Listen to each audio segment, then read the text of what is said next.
Okay, welcome everybody to the September meeting of the Santa Monica Housing Commission. We'll begin with the roll call.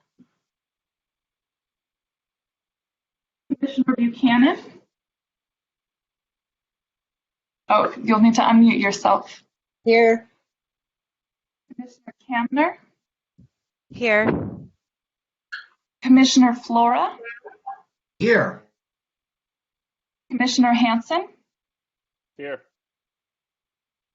Vice Chair Hilton. Here. Chair Soloff. Here. So since this is the first meeting of the Housing Commission pursuant to electronic means, before we get to item 2, which is the public input, I think staff is going to explain to everyone how things are going to work today. So if you could give a technical explanation, Jim and Melinda, we would appreciate that. Wonderful. Do you want to start, Melinda, or you want me to start? Why don't you go ahead and start, and I'll share the slide. Welcome members of the commission, of course, and welcome members of the public. The technical aspects of providing this type of forum for the commissioners, folks to see the commissioners, or for them to speak among themselves, and to also allow the public to call in live and provide input is a bit of a challenge. And the protocol we landed on that we think that is the kind of lesser of all the evils, provides the most opportunity, is one where right now, if you're visually seeing the screen, we're providing a call-in number, and I will read that out in just a second, but I'll finish my statement. We are right now, and at several points during the meeting, every time an item is called on the agenda, we are going to provide a visual slide with a call-in information number, as well as read it out slowly in the audio format. One of the reasons is if you're attending the meeting now and hearing this as part of the meeting, then you do not have the ability to speak to the commission, and so you have to call in on this other number. And calling in under the format we currently have, there's no way for the staff to know who of all the folks waiting, what item they're even waiting for, and etc. And so, and when folks are done with their public input, we've been advised we need to kind of cut them off the line, so as an efficient way we can move through people who are waiting. And so we are going to provide both a visual and an audio information with the call-in number, the meeting ID, and the passcode. And so please get your pens or pencils ready, and we will start by doing that in just a second. Do you want me to jump in, Jim, with the rest of the technical that'd be great. information? Okay, that would be great. Great. So here's how the public comment will work, which Jim started to explain. So if you're on screen, you'll see a slide before each item that you can comment on with a call-in number, a meeting ID, and a passcode. And we'll share those before each agenda item that you can comment on. We'll also read them out loud for those who are on the phone. And those numbers will remain the same throughout the meeting. We'll share them several times. Please wait to call in until the item you wish to comment on has been announced. And when you call in, you'll hear the meeting through your phone. Please hold on the line until the chair calls for public comment.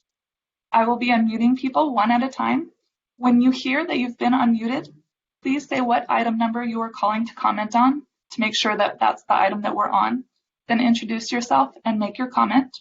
After you've finished, you can either hang up, or as Jim mentioned, you'll be dropped after a minute or two and can call back in as an attendee using the number on the agenda. So for this item, after the chair announces it, for item 2, public input, the phone number to call is 408-740-7256. The meeting ID is 668-667-587, followed by the pound sign. And the passcode is 1491, followed by the pound sign. And again, we'll be sharing that several times throughout the meeting. Great, thank you. So we're about to move to item 2 on our agenda, which is public input. Under this agenda item, it's only public input on items that are not themselves already on the agenda and are within the subject matter jurisdiction of the Housing Commission.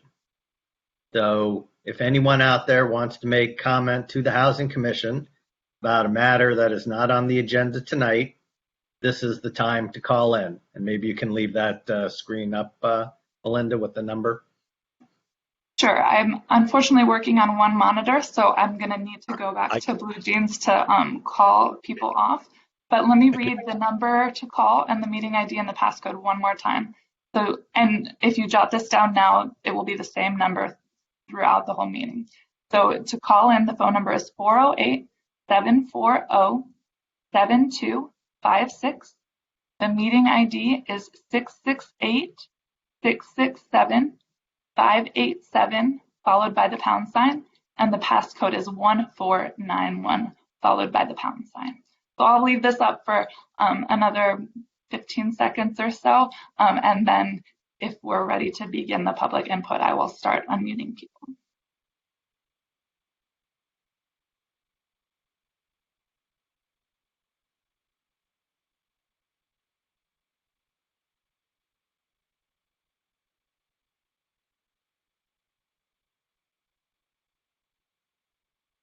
So do we have any people who've called in now? We do. I'll go ahead and unmute the first one. They're just in as anonymous, but it should let you know when you're being unmuted. So welcome, Good evening. caller, into the meeting. If you would identify yourself and confirm that you're speaking on item 2, which is comment on items not on our agenda. Denise Barton, yes, public input. Go ahead, Denise. Good evening. The building by affordable housing has new management. I'd say this is a good thing, but the new management is Greystar, the same company that manages AO Apartments, where the units have mold and fiberglass coming out of the walls. As for the environmental inspection I had to have done at my expense before the Santa Monica Housing Authority would relocate me due to the conditions of the unit making me sick. And the building hasn't been remediated yet since 2016. So all this really is one criminal entity hiring another criminal entity to manage their building, which again has no resident manager. And as can be seen by Adam, the temporary manager, placating the tenants, saying he was making a list of all the tenants' concerns to pass along to the new management. But as per the date that I wrote this, the new management knew nothing about the list. So apparently by that response, nothing is going to be done anytime soon about the internet reception and transmission dishes that were put on the roof of the building at the end of August 2020, which emits electromagnetic radiation within 400 feet of the dishes per the FCC, not only making the residence unit subject to radiation that causes cancer 24 hours a day, but making the rooftop area unsafe, taking away an amenity from the affordable housing tenants in the building. Again, showing the lack of quality of buildings with affordable housing in Santa Monica that you can continue cheerleading about. And what do you know? The removed resident manager, William Brown, still lives in the building, probably to continue antagonizing the tenants by his continued presence.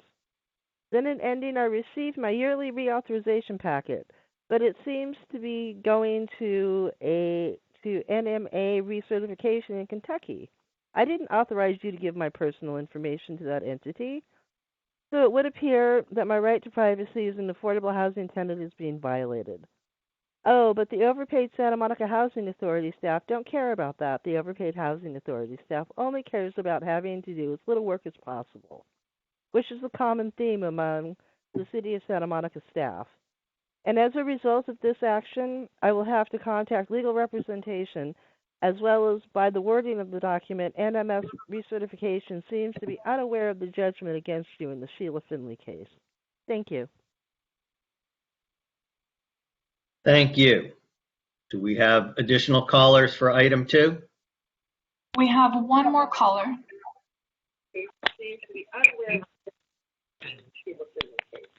Thank you. Good evening. This is Olga Zarostra. Okay, Olga, just before you begin, just to be sure you understand, that this item is comment on things that are not already on the agenda. Yes, thank you.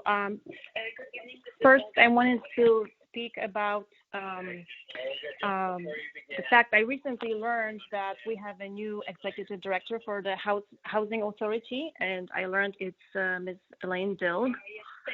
And I'm just wondering if I missed the public announcement. I was unaware that Ms. Dilg also undertook such a huge job on top of being our interim city manager at a time where we're experiencing a state of emergency. And I was just wondering how it is going to work with this kind of workload and the current situation with the pandemic, where our city manager is tasked with another position that I understand is a full-time position. I checked, and in 2018, the salary for this position, as reported to HUD, was $372,786 per year. It appears to be a pretty big job to handle by a person who already has a humongous job of managing the city in the current situation. So I'm just wondering how it's going to work, and if Ms. Dilg is our executive director, why isn't she present on this meeting? Just curious. And Chief Selloff, thank you, Chair Selloff, thank you for reminding me about this issue of public comments versus items on the agenda. But I wanted to clarify, if I have a comment regarding the RAB issue and representation on the Housing Authority Board, is that allowed under item 2, or should I wait for item 4A? You should wait for item 4A. Okay, great. I will do so then. Thank you. Thank you. Do we have anyone else calling in on item 2? There is no one else in the queue. Okay, then that's going to close item 2, public comment. We're up to item 3, which is approval of the March minutes. Do any commissioners have any proposed edits to the March minutes draft that were circulated with the agenda?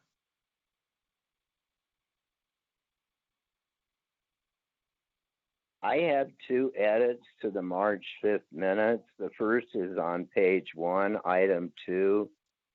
And I'll quote, it says, approval of minutes for the February 20th Housing Commission special meeting was tabled. Present tense, it should be tabled, past tense. My second edit starts on page 1, 3B, assessment of fair housing plan. And throughout the minutes, I'm not sure where the acronym abbreviation AFFH comes from. It's AFHP. And in the title, Assessment of Fair Housing Plan, plan is part of the title, and plan therefore should be capitalized. The correct acronym AFHP should be inserted on page 2 at the top, page 3 where it starts motion by Commissioner Flora, then at the bottom of page 3, motion by Commissioner Kamner. Twice it's wrong, page 3. And then finally on page 4 it says, quote, Vice Chair Hilton provided 6 edits to the AFFH. And again, it should read AFHP. So those are my 2 edits for March 5th.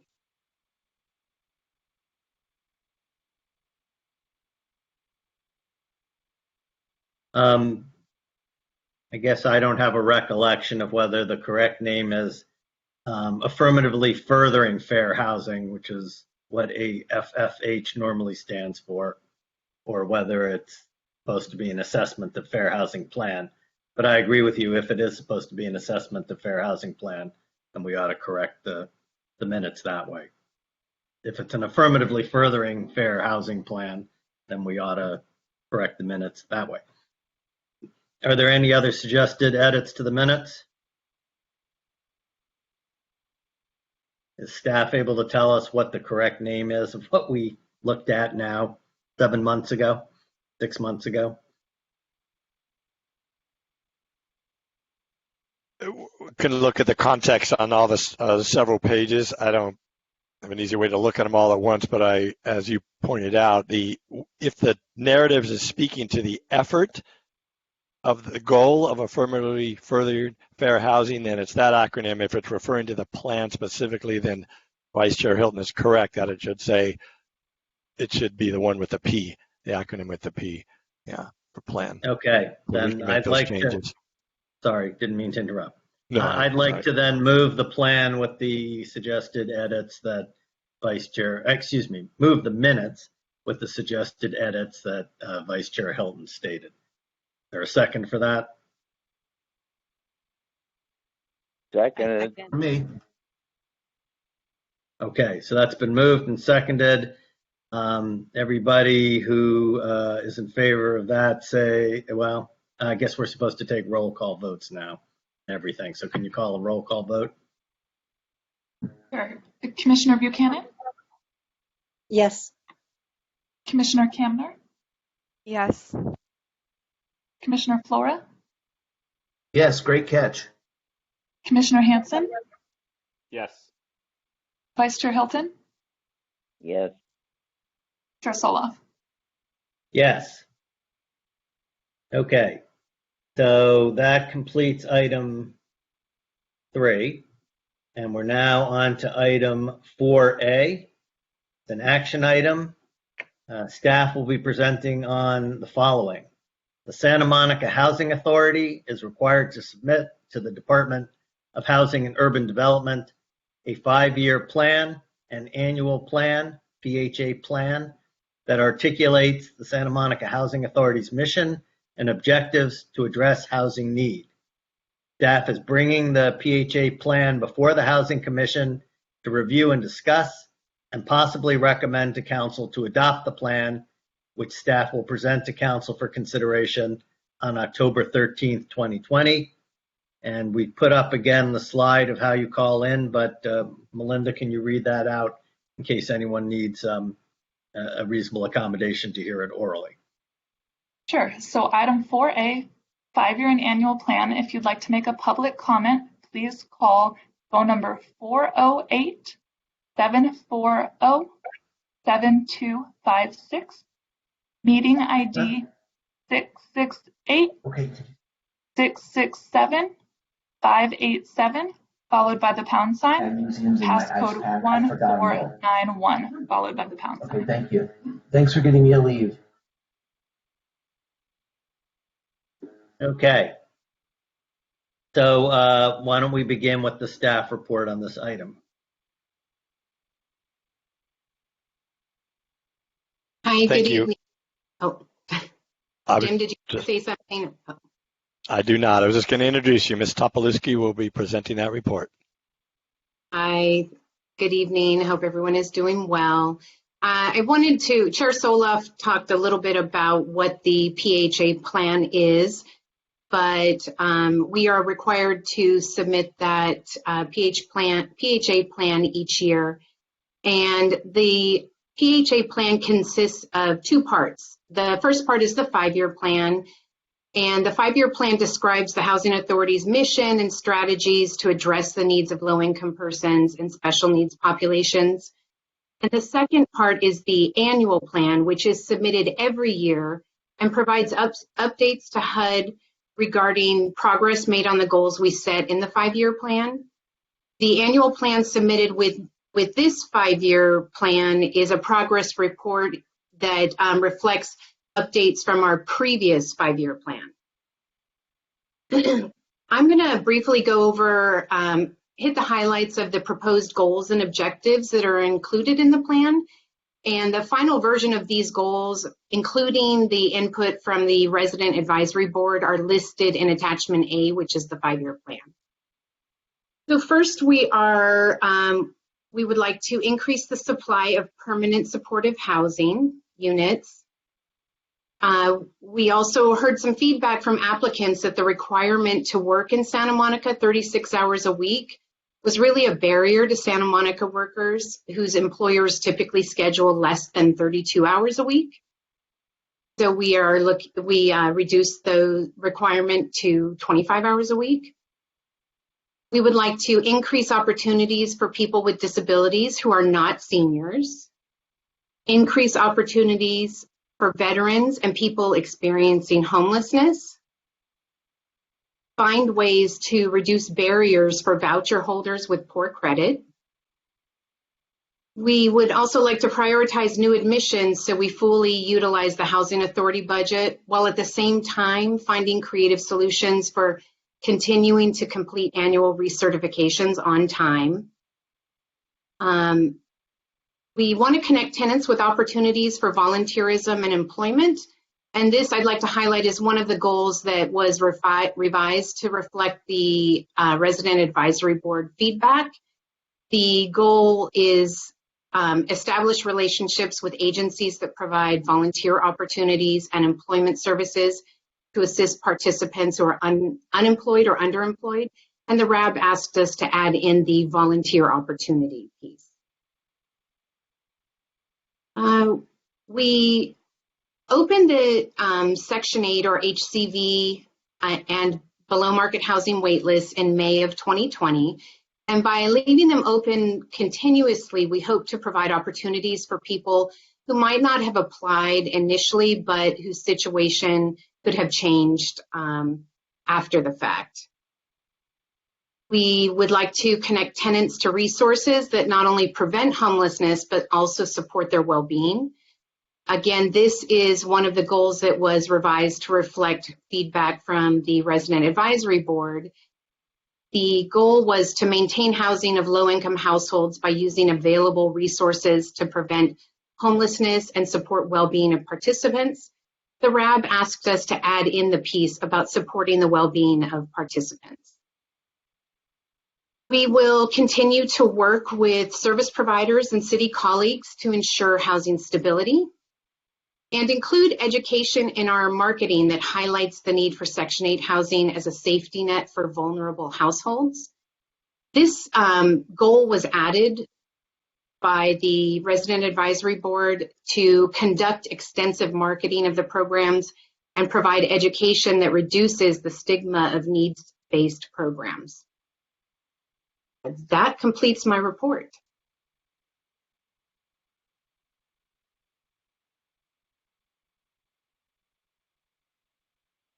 Olaf, you're muted. Sorry, I was trying to avoid feedback. Before we go to public comment, are there any questions that the commissioners would like to ask of this presenter? Commissioner Kamner, and then Commissioner Hanson. Thanks. I just would like to understand the scope of this a little bit better. What kinds of programs are in the scope of this report or this plan? If you could explain that a little bit more. The 5-year plan is for the Housing Choice Voucher Program. So these are our goals related to that program and what we hope to achieve in the next 5 years. Could goals be included in this beyond things directly related to the Housing Choice Vouchers, like, for example, increased funding from local sources for housing? For housing, like affordable housing, or Yeah. What type of housing? Yeah, for affordable housing and for permanent supportive housing. Yes, also. Yes, we can include those types of goals, and I think we have in the past. And in this 5-year plan, we had a goal related to increasing vouchers or permanent supportive housing for vouchered tenants. Could it be for all residents or just for vouchered tenants? The 5-year plan is specifically for vouchered tenants. Okay, thank you. I understand. Commissioner Hanson? Yeah, thank you. Yeah, I was just curious how the report is used. Like setting these goals isn't the same as like setting the budget for how this money is spent. So is this just kind of something that we need to like set our kind of vision, and then this goes and sits on a shelf somewhere in some federal office, or like is there a practical value to ensuring that we have everything we need covered in that goal list? Probably a little bit of both. We send it to HUD, who I think does put it on a shelf somewhere. But we do actually look at it, and like I said, we we provide updates to HUD each year on what progress we've made towards these goals. So it is something that we do look at often and give a lot of thought to when we are planning this, about what we have heard as feedback, what we feel like we need to implement in the coming years.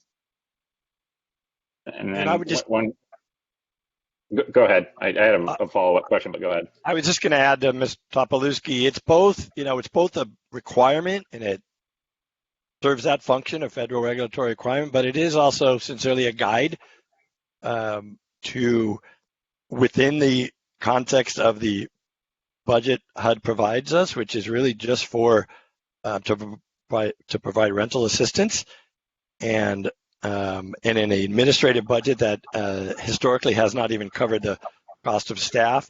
But it is a guide of within those parameters. There are some things we can do to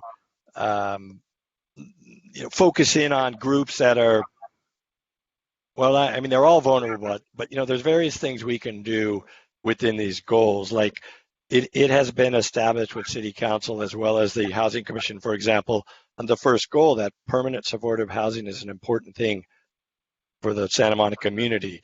And so that's a way we're not required to allocate any vouchers to that, but this is a statement that says we think that's an important goal and we're going to work toward that, for example.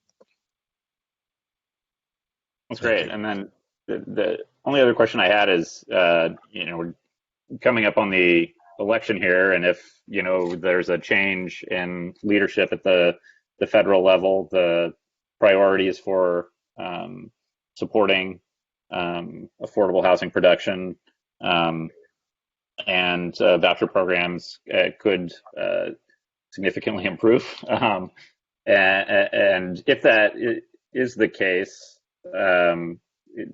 would we revisit this in that sense, or because we have these general goals in place, this is already enough for us to operate under? Or I just want to get an understanding of how we should approach the decision to recommend moving this forward tonight, given that there could be significantly more money coming sometime in the near future. I could start, and maybe if Anna wants to add anything. It is, again, HUD, the federal regulatory body, does look at this as, hey, this is your plan. And so if we were going, but it doesn't mean we're stuck in it for 5 years. If the Housing Authority, through input from the Commission and the public, and ultimately the Housing Authority Board, which is what the council sits as, if during this period they think there should be a substantial shift in any of these goals, then certainly there's a process for doing that. This is not set in stone for 5 years unless we want to keep it in stone for 5 years, but there is an opportunity to change it. And I would agree with Jim. I think that these are the goals that we've set. There's nothing stopping us from expanding the goals that we've set for ourselves. Great. Commissioner Buchanan. I have two questions. First, specifically, The part that indicates that the city funded 80 units for seniors and 42 units for individuals experiencing homelessness. The units for the people experiencing homelessness, what specifically are those units? Are they in the pipeline, or were they part of the discussion when we were talking about the parking structure on, forget what street it was? Where do they fit into all of this? I can Commissioner Buchanan, are you talking about one of the something from the progress report? Yes. Jim, do you want to? I think you can probably answer it. Right. I don't suppose, now I'm looking, there's no page numbers on the progress report called the annual plan. Could you? It's at the top of the second page. Would you like me to read it? Okay, I see it now. Thank you. Okay.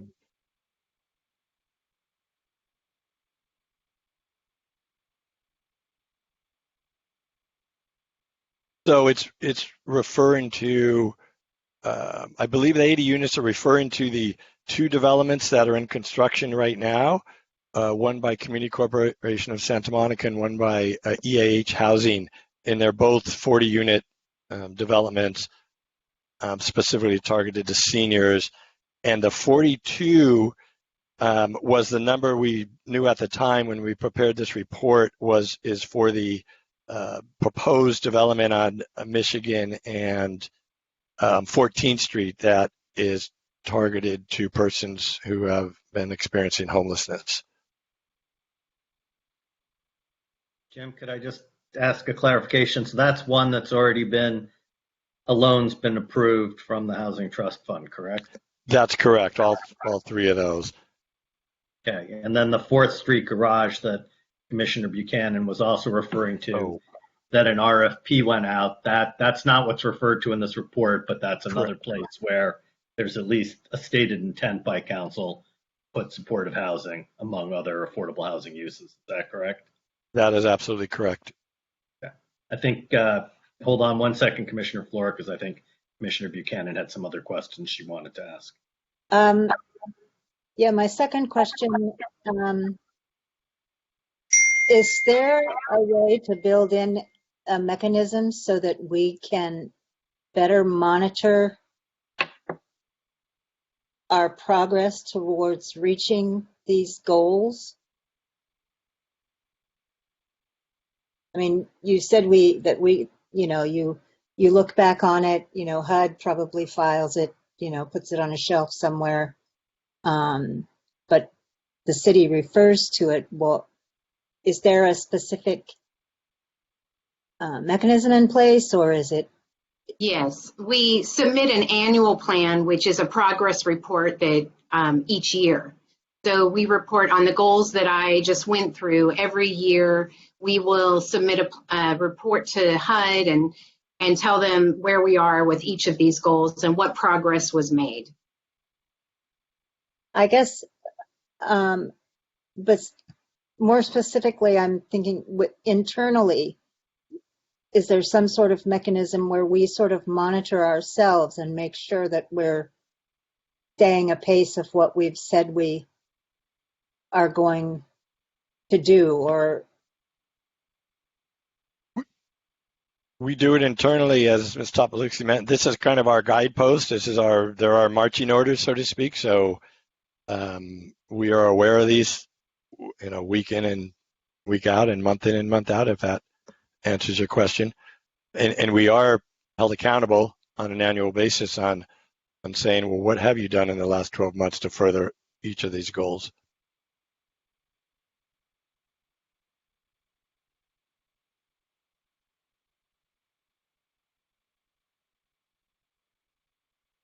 That complete your questions, Commissioner Buchanan?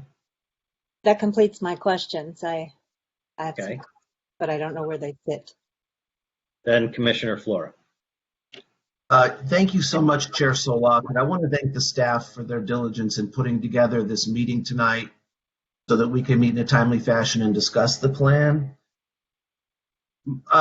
So just a quick anecdote. I've been working temporarily on the U.S. Census, and one of the first things that I learned this in civics back in junior high, but one of the first things they teach you to tell skeptical people that answer the door is one of the reasons the census is so important is because it determines how much federal funding comes back to your state and your community based on population counted and growth patterns.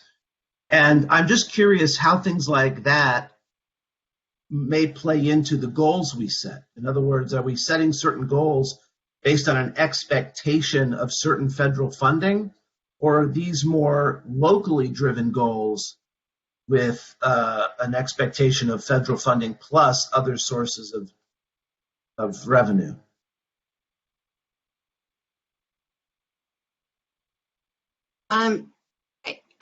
I think that going through the process of developing these goals, my experience has been that these goals are related directly to what we hear back from applicants, community members, and tenants that we serve about, it was hard because I found that I needed help, but your waiting list was closed. And so it wasn't help to me. Things about like Santa Monica workers who, couldn't apply or applied and weren't eligible because they work in a restaurant who keeps them at 30 hours a week rather than 36. So it's really, from my perspective, related to the needs that we are hearing from our tenants and the community. Well, certainly, if I may follow up, certainly we want to have aspirational goals. We want to increase numbers for things. How do we know we can meet those? How do we know we can listen to and meet those community concerns with a set amount of funding? How do we know it's going to be there? How do we know we can fund it for a certain amount of waivers for a variety of programs? Well, I think the goals that we have in the 5-year plan can be done with the existing funding that we have. And where we anticipate needing additional funding, we say, we would apply for more VASH or continuum of care vouchers as available. So we spell it out if that goal would require some additional funding. Okay, thank you very much. If I could just add on to that, because it may help provide context. Again, the umbrella we're under in this particular item is really a narrow thing of the federal government saying, hey, for this program we fund you with the vouchers, what are you going to do about it? In a similar way, and it's a challenge for staff, because in a similar way, the city also gets 2 other federal sources of money, CDBG and home. It's like $1.5 million. And we always struggle with the reports we have to give them, because if we stuck strictly to reporting on that, it would look like all we're doing about affordable housing is $1.5 million. Yet, in fact, probably last year we might have probably committed or loaned $50 million in housing trust funds. And so that's some of the challenges we have when these type of reports or requirements have to fit into a certain box, but it doesn't allow us to tell the whole story. But where there's any openings, we are using every opportunity to kind of tell the whole story, that say we are a community that is not only using federal voucher money, but we've committed our own funding sources, created our own funding sources and committed them, et cetera. So I hope that adds a little bit of information on maybe what you're asking. That's very helpful, Jim. Thank you.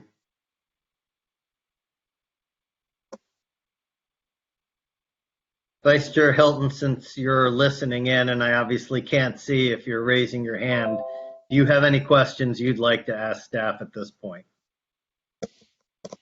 Yes, I'd like to ask a question. It's on page 2 of the 13 pages, and it has 10 goals, objectives, and the 10 are listed as bullets. So I'll refer to the 5th bullet.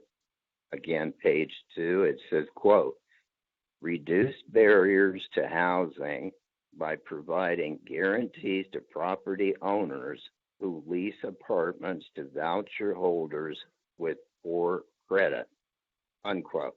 Then attachment A follows, and it's on page 2, so I guess it would be page 4.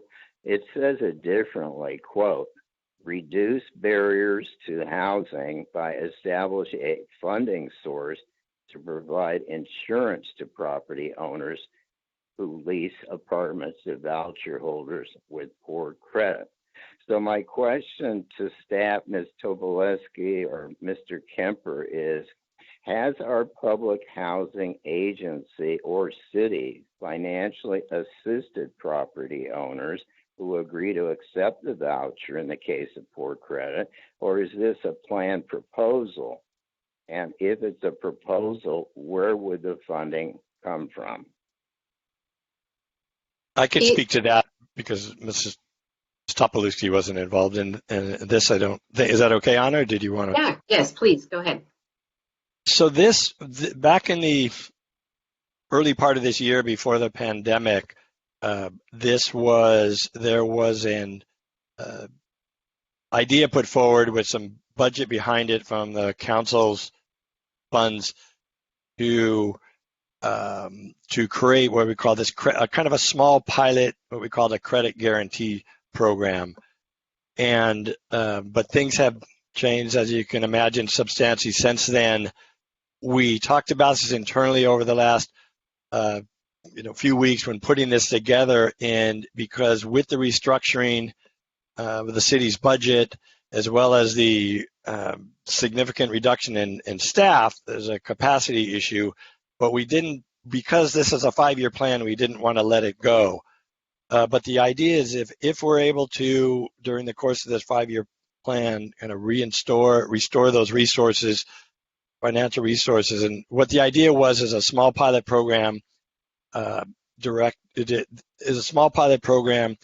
that at the point one of our nonprofit providers was reviewing an applicant for tenancy, but they otherwise would not pass them according to their already written credit criteria, they would then contact us and say, hey, would you guarantee this person, this household? Again, this program hadn't been brought back to the commission or the council, but the idea was a pilot program where we would guarantee, let's say, $5,000 if, for example, Community Corp or one of our local nonprofits was to take a chance on somebody who they would otherwise would not pass their written credit standards.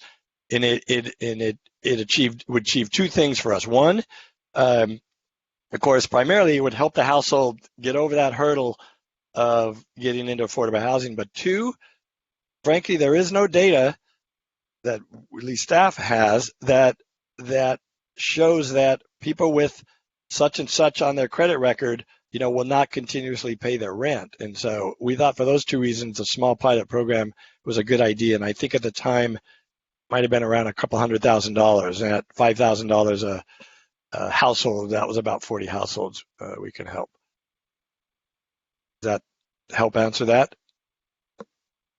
So this assistance was proposed for the nonprofit 100% affordable projects. It wasn't included in inclusionary affordable units. Correct. At least the idea staff had was working with the primary nonprofit affordable housing provider in the city that has 1,800 or 1,900 units. Just again, as a pilot program and see how it goes. And then depending on that, the idea would be, it could be expanded. But that was the idea, right? Not apply it to the inclusionary housing units, but to apply it to the city-funded units, because there has been some feedback from the community, various members in the community, that they felt that this was a barrier to getting into the affordable housing units portfolio that we have, which is primarily Community Corp in the city. And so in some sense, it was in a response to that, to see if we could make some improvements. Thank you. Mm-hmm.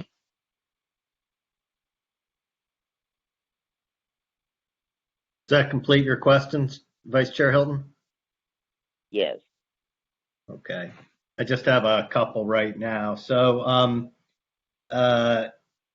this deals with vouchers, and when we get the administrative plan, we see that each year. That also deals with vouchers. Is that correct?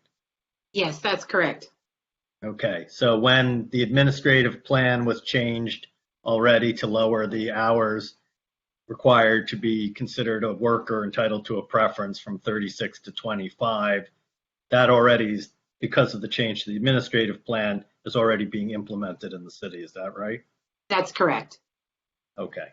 And then that's something we see annually. Is that right? The We administrative plan?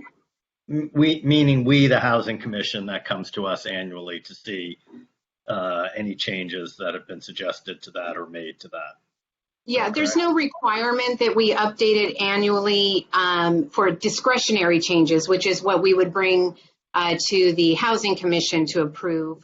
The HUD puts out mandatory changes each year, and we just have to make those changes. And so we do those immediately because they're effective as soon as HUD says they're effective. But we would bring any discretionary changes before the Housing Commission. Yes.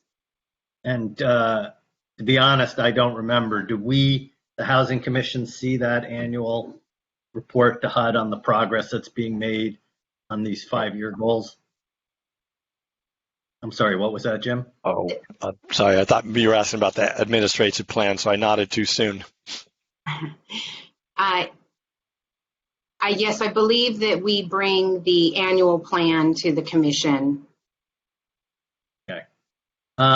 Now, in the Housing Trust Fund guidelines annual plan that we recommended and council adopted, that does try and integrate our RENA obligations, our quantified objectives, what we've said already in the plan, housing element plan set by council, and tries to monitor progress to all of those things in one document. Is that right? That's Maybe correct. a question for Jim. That's correct. It is a detailed report, not only on affordable housing production, whether it's funded with the city or not, but also the use of the city's housing trust fund. Yes. Okay. I think that's all my questions for right now. So could we put up again the slide about if people want to call in and give public comment on that and read it out? And Yes, then I'll we'll do that begin right public now. comment.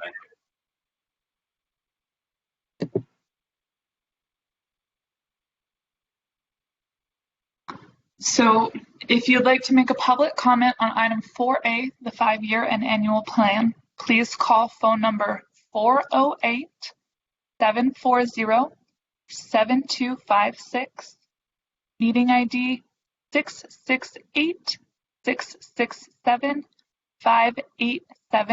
followed by the pound sign, and passcode 1491, followed by the pound sign. And it looks like we have 2 people on the line already for comment. So I'm going to stop sharing this and go take those calls.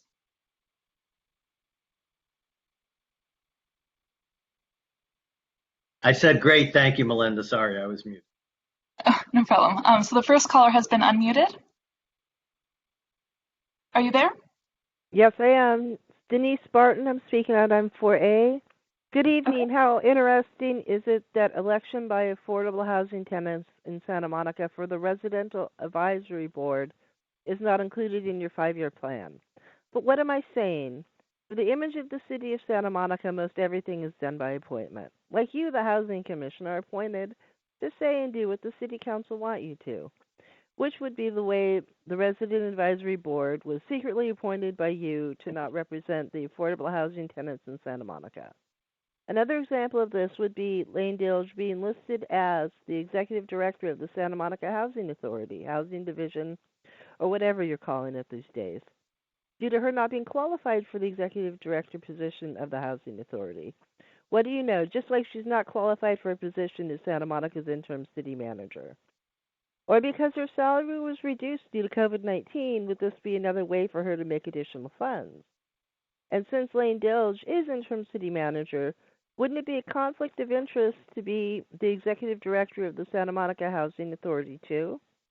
In ending as an affordable housing tenant in Santa Monica, I didn't receive notice for the formation of the Residents Advisory Board, which I do believe all Santa Monica affordable housing tenants were supposed to be able to elect, which again would show negligence in the area of transparency by the Santa Monica Housing Authority and shows that you don't want participatory democracy on the Resident Advisory Board. Thank you. Thank you, Denise. Can we go to the next caller?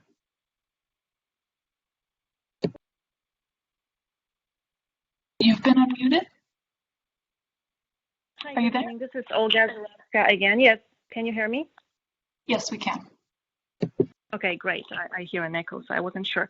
I would like to speak about the RAB. Ms. Topoleski mentioned a few times in her presentation that the RAB suggested this or that. I just wanted for the Commission and the public to know that there is no legitimate RAB in the city of Santa Monica. Let me quote from the HUD website now. Quote, the PHAs provide adequate information to all residents regarding the RAB. The PHA should inform residents of the purpose and role of the RAB, as well as practical information such as the time committed required. The PHA should make clear to residents and Section 8 participants that the partnership between the residents and the PHA is of benefit to both parties. The residents are provided with an opportunity to voice their concerns so that their needs are addressed and they can become involved in the planning process. The PHA also gains essential information from the residents about the improvements that need to be made at the agency development and resident self-sufficiency needs. This information helps the PHA to set priorities for capital improvements and advises resident services programming. This is on the HUD website. It's very clear and quite logical that when you establish a RAB after at least 13 years of having no RAB, which was illegal for 13 years in the city of Santa Monica, when you establish a RAB and you neglect to notify the 1,488 or so program participants that the RAB is being formed, and then you claim that there is a RAB because the former executive director of the Housing Authority, who is mercifully no longer around, Ms. Barbara Collins, handpicked a few people and had them participate in a secret, non-public meeting where I am informed they were not even provided with the entire document that constitutes the 5-year plan, and where the staff refused to tell the alleged RAB participants who else was on the RAB. You call that a RAB? And Mr. Topoleski is making a presentation, making it look like the RAB actually advised this or that. What RAB? We have 1,488 people on Section 8 here. How many of them do you think know there is a RAB? How many of them do you know that they have the opportunity to actually voice their opinions and their feedback to the Housing Authority to be considered? How many? 15, 20?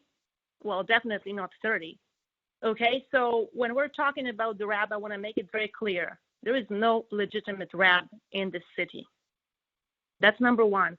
Number two, this plan, the 5-year plan, is going to go before the Santa Monica Housing Authority Board on October 13th. Well, that's all very nice, but the Housing Authority Board, again, lacks representation from the tenants. And I recently received an email from the city attorney, George Cardona. It was literally half an hour ago or maybe an hour ago, where he makes he engages in some mental gymnastics trying to say that actually there is no need for tenant representation on the Housing Authority Board, where the federal law is very clear. I have submitted it to this commission, to Mr. Cardona, to the city council, to the then city attorney Lane Dilk many times. It's very clear that the city of Santa Monica does not qualify for the exemption to be able to not have tenant representation. One of the conditions to have an exemption is that if the Housing Authority notifies the RAB that there is an opportunity to serve on the Housing Authority Board and within 30 days no one comes forward, then it's okay for the Housing Authority Board not to have representation from Section 8 tenants. But that never happened in the city. No one notified the RAB. First of all, there's no RAB, as I told you before, but even let's say that this so-called RAB is a real RAB. Were they notified by the Housing Authority that they have the opportunity to serve on the Housing Authority Board? I would like to know. Two of the commissioners are actually on this alleged RAB. I would like to know, have you guys been notified of this opportunity? I'm pretty sure you were not. So that's one of the conditions to be exempted from having representation on the Housing Authority Board. Clearly, this condition has not been met. The federal law is very clear. All the conditions for the exemptions must be met. Otherwise, there must be representation on the Housing Authority Board. Now, there is a lot of arguments being thrown around regarding this Housing Commission, the tenant representation on the Housing Commission being some kind of a replacement for the program participants representation on the Housing Authority Board. There's nothing like that at all. The Housing Commission is an advisory body. The Housing Authority Board is a governing body. The federal law is clear. It's about the governing body. It's about representation on the governing body, not a representation on the Housing Commission, which we soon might not even have from what I'm hearing. So having said that, I do not consider the so-called RAB to be a legitimate RAB at this time because the Section 8 people have not been notified that the RAB was being formed. They were not notified of the opportunity to serve on it. They were not notified of any public meetings of the RAB. And there's also no representation on the Housing Authority Board, which I am not sure that it is even a legitimate process to put this 5-year plan in front of the Housing Authority Board in its current composition. I don't think they actually have the authority to approve this plan. Now, having said that, I have some comments on the proposed plan, and I submitted written comments to the commission. I hope the commissioners had the opportunity to read them.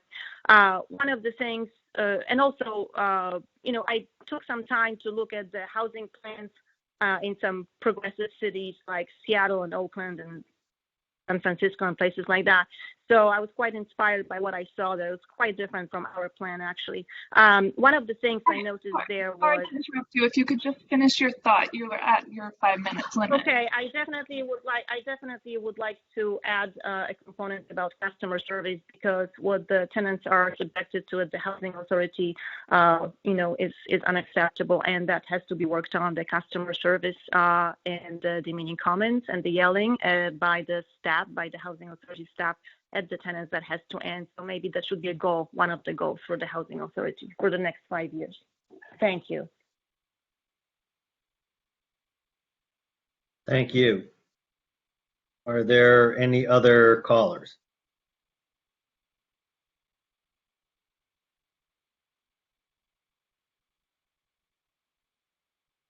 There's nobody else waiting. Okay, then we're going to close public comment on this item, and we can move on. Questions or discussion, Commissioner Flora. Well, at the risk of opening the Pandora's box, I remember this issue with the RAB coming up before the quarantine hit, and we were talking about how this plan was going to be coming up later in the year, and some beneficiaries of public housing were not happy about the fact that there never even existed a RAB.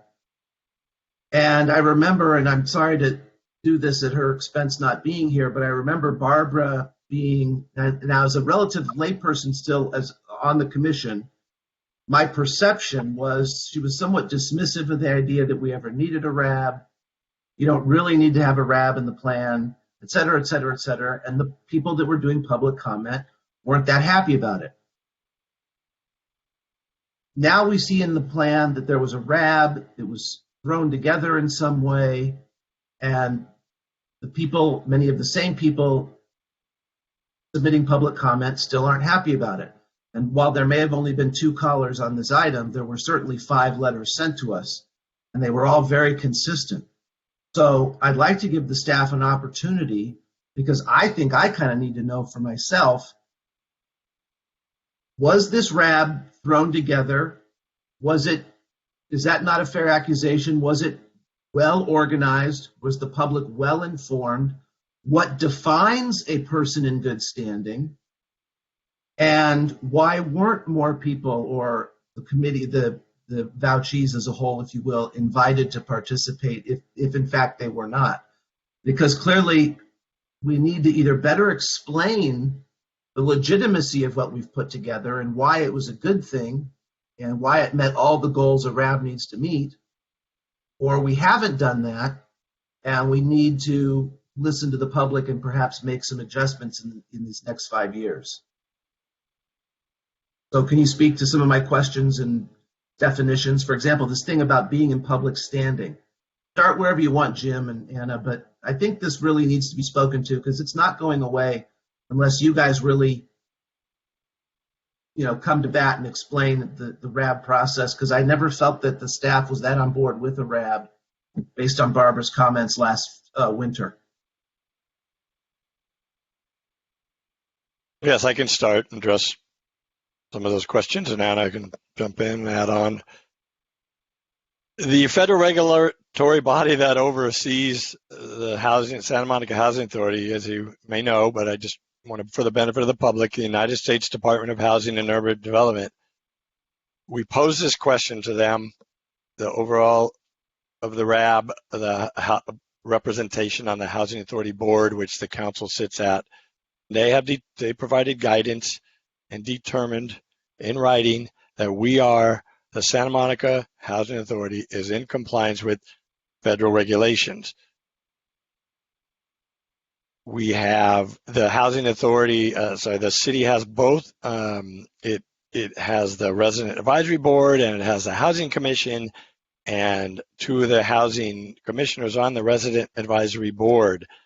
And the HUD determined that all of those things together says we are in compliance. So that's one fact I want to share with you.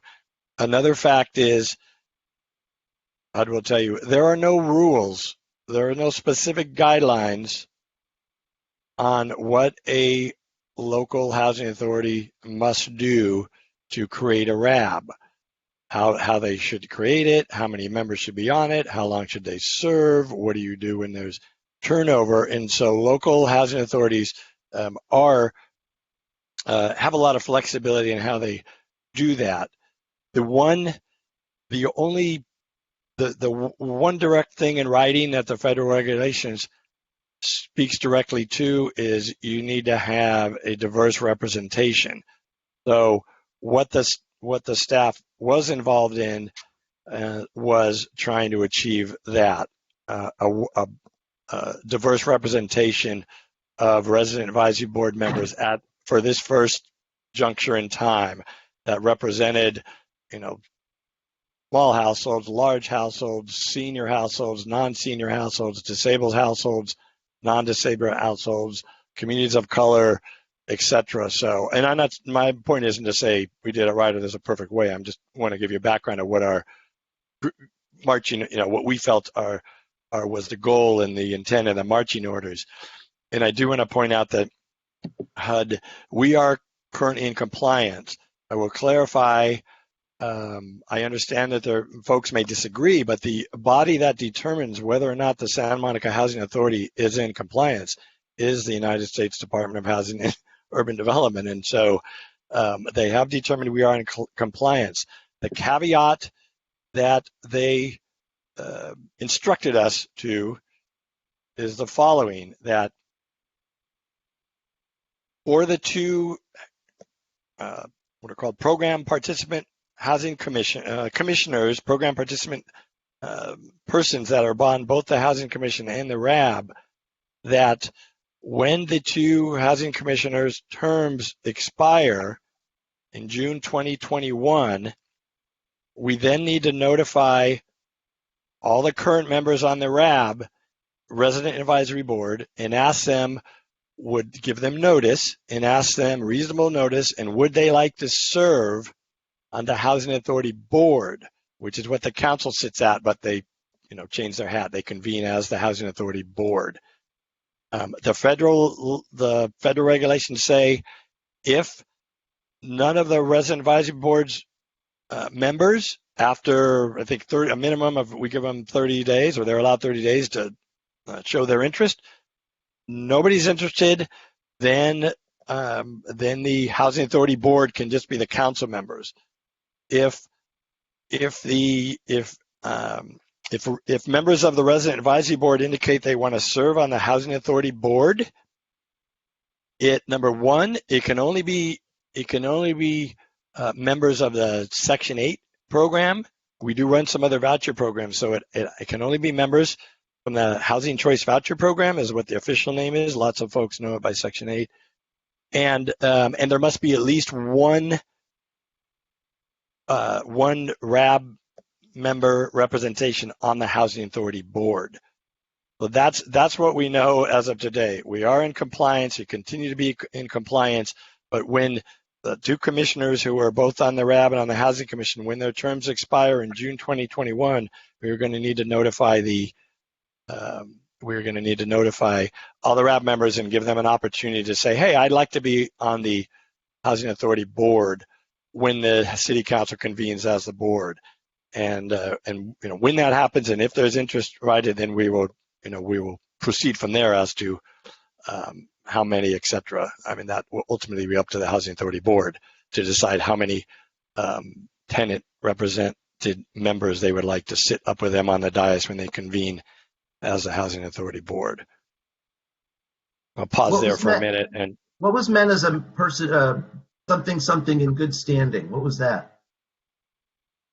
I think it's a general. It's a general reference. Anna, to jump in and correct me if I'm wrong, but I think it's a general reference that a participant isn't in what's called a payment plan when they have been provided more subsidy than they're legally entitled to. There might be others. Anna, do you want to help me out on this one? Sure. Yeah, that's correct, Jim. It shouldn't be a tenant who is currently in a repayment agreement. As you mentioned, they cannot be proposed for termination or be having tenancy issues that have resulted in lease violation notices, that kind of thing.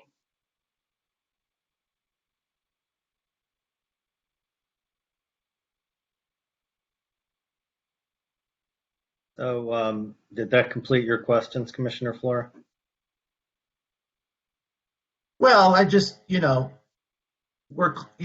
in compliance, like you can be in compliance with something and still have a pretty unsatisfied public. And what I'm hearing is some folks in the public that are, a little bit unsatisfied with how this thing was built and put together. And something like the Inglewood model was mentioned where more people are invited and whatnot. And I'm just curious, why we do things a certain way versus that way that they're suggesting. And being in compliance is great, but some people definitely feel shut out. And I think it's only intellectually honest to admit that and admit that out loud at this meeting and do something about it or not do something about it. But I just didn't want it to be public comment that wasn't discussed, because clearly it was the only public comment we really received was on this issue. And it obviously had people a little hot back in the winter as well. Well, rest assured it was going to be discussed tonight, so I'm going to call on myself next. I want to try and separate out because we got an awful lot of issues going at the same time. So one of the issues we're going to have to talk about tonight is the substance of the 5-year plan, and that includes both what was presented in the staff report. We received public comment with some additional suggestions, and I think we ought to talk about that. The second thing is the issue of the RAB, which breaks down into two components in my mind. One is where are we now? And the second is what is our plan for the future? My recollection was a long time ago, but when this issue first came up was, or maybe it was the second time it came up, that there was going to be a plan to reach out to specific individuals to put the RAB together for this cycle, but that there was also going to be a plan for something different going forward. And so I guess I want to stick on that issue for a second. what is there a plan for something different going forward? And if so, what is it? There is a plan. You are correct. And I will, acknowledge the speaker's public input as well, that it is a legitimate public policy question about when there are no specific rules about the RAB, how it's formed, again, all the things I said, but it is a legitimate public policy question for the commission and the Housing Authority Board, i.e. the council, to take up about, how in their community they want to do that. So I want to acknowledge that. Nobody's saying that's not the case. We had, given what's going on with the pandemic and the restructuring the city budget and everything, I also want to say we are focusing on the absolute federal deadlines that we have to meet. And the one that comes before us first is that October 18th deadline to submit the 5-year plan, and so that our overall federal funding is not threatened. So we have been focused on that.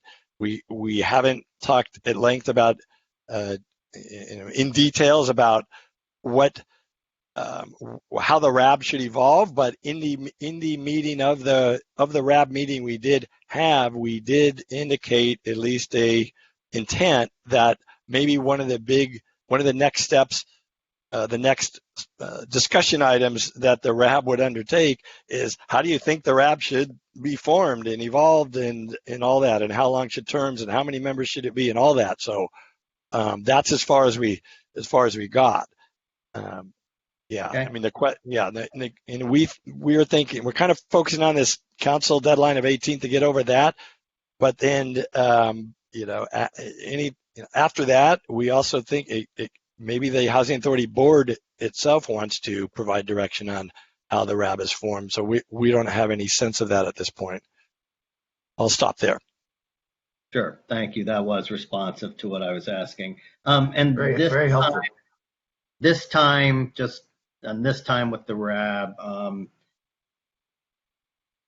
I understand that it was people that you folks approached, and you got your 7 that had agreed to do it.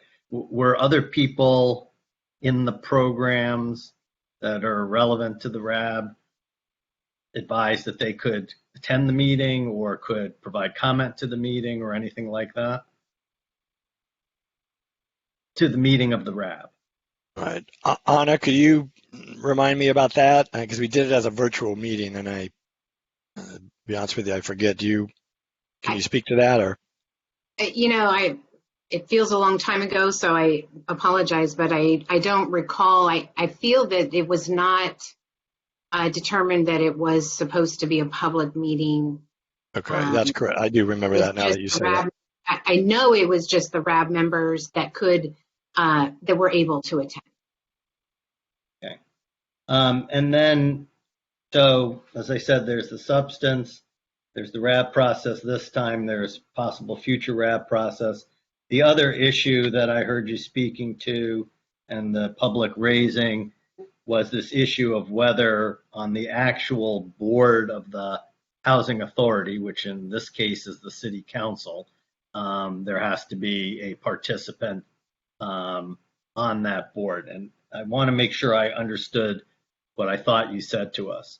What I thought you said to us was that this has been raised with HUD, and they've said that they're deeming right now for this current cycle that we are in compliance doing it this way, which is that several members are on the Housing Commission and also the RAB, but that when the terms of our current 2 commissioners end, at that point, they're going to go to what was pointed out in the regulations that were sent to us. And I want to be very clear about something before I continue with my question. Is some members of the public have referenced the fact that I'm a lawyer. That's true. Commissioner Kamner's a lawyer. That's true. But we are not here acting as attorneys. We are not giving legal advice to anybody. Our role is not to give legal advice to staff. Our role is not to give legal advice to the city council. We use our skills as lawyers to help us understand questions, but we're not acting in that capacity. That job belongs to the city attorney. So I want people to understand that who've written in certain things to me and I think to Commissioner Kamner about our role as lawyers. So anyway, but what I understood you to be saying is that the HUD's basically said that they're deeming us in compliance now, but once these terms end, they are going to have us follow what seems to be on its face, what's laid out in the regulations, which is that there has to be this opportunity for people on the RAB to volunteer to sit with the city council as part of the housing authority. Is that correct?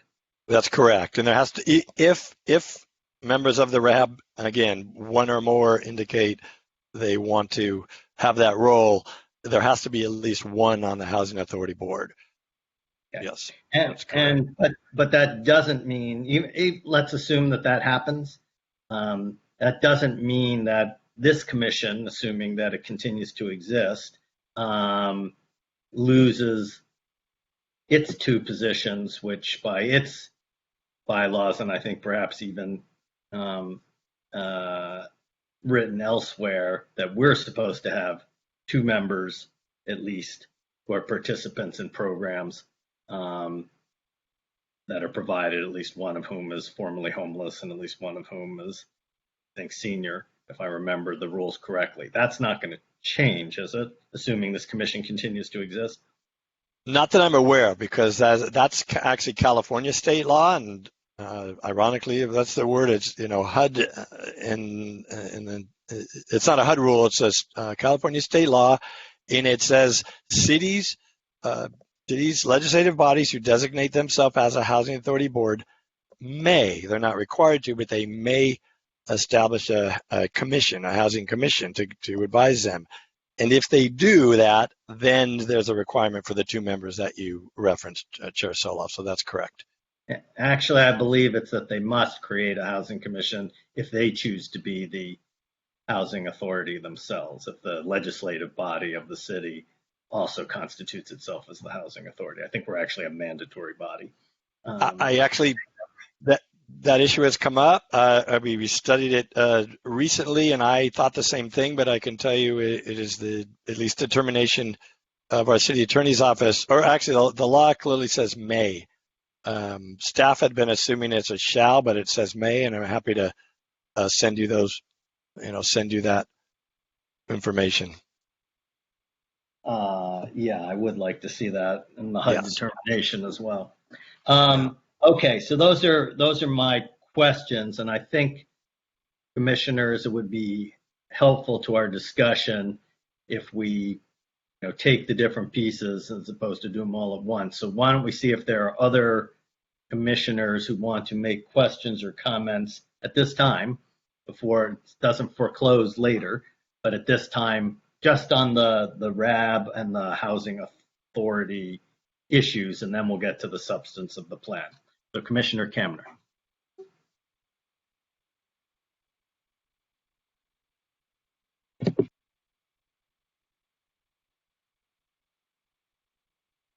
Unmute yourself. Are you able to unmute?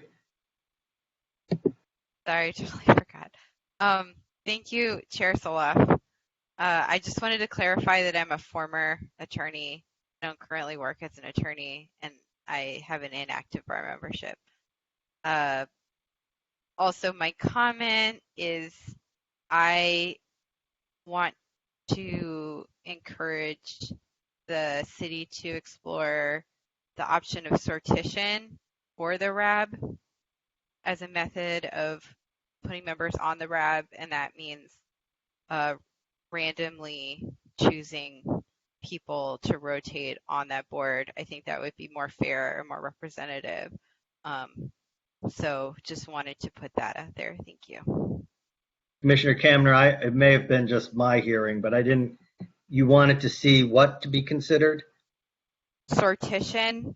It's a method of putting members on a committee through random selection. So it's more fair and representative. Are there other commissioners, including you, Vice Chair Helton, if you can just unmute if you want to say something, again, this isn't foreclosing saying something later, but at this point about either the RAB or the placement of participants in the programs, at least one of them, onto the actual Housing Authority Board. So Commissioner Buchanan. I can say that being on the RAB, my understanding was that we were a work in progress. This was the first time that we had actually had a RAB in this city, and so it was put together in a particular way, but that was not necessarily how it would be handled going forward. We did, in the meeting that we had, talk about the fact that we needed to figure all those things out, but we haven't had another meeting since. So, you know, we're still back at the initial planning stage. My understanding about having a housing commission was that it was mandatory, and I did read the section where it says may, you know, the state may appoint one. But I think what is not mandatory, and I think HUD has addressed that, I mean, what is mandatory, and I think HUD has addressed this in what they're saying has to happen when Vice Chair Hilton, when our terms expire next summer, if the Housing Commission, you know, no longer exists, there still has to be representation on the Housing Authority Board, which the City Council has declared itself from Section 8 participants. And so my concern was, you know, if there wasn't going to be a Housing Commission, what was going to happen with that? But you've answered that. So I'm thank you for that clarification, because I knew that was not optional, and it was sort of presented to me in an exchange I had as optional, and I know it wasn't, but thank you. Now I know that at least on that part I knew what I was talking about.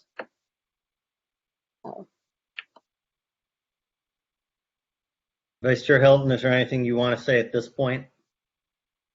Yes, I want to acknowledge the correspondence from Ms. Araska, Ms. Josephs, Mr. Robinson, Mr. Lewis, and Ms. Barton. And I wanted to give a little background information. The city of LA has approximately 64,000 Section 8 program participants. Everyone can attend the RAB meetings, and there is a sign up. I participated in quite a few of them. I was a Santa Monica RAB member in 2006, and I participated at a Santa Monica RAB meeting. Other than Santa Monica's 7 appointees, apparently no other Section 8 participant was notified. And I think that appears to be the major concern. In other words, the U.S. Department of Housing and Urban Development does appear to allow appointments, meaning by housing staff. But I think it's less clear about all the other households and participation. But I think there's an assumption that they do participate if they're interested in doing so. So those are some of my comments.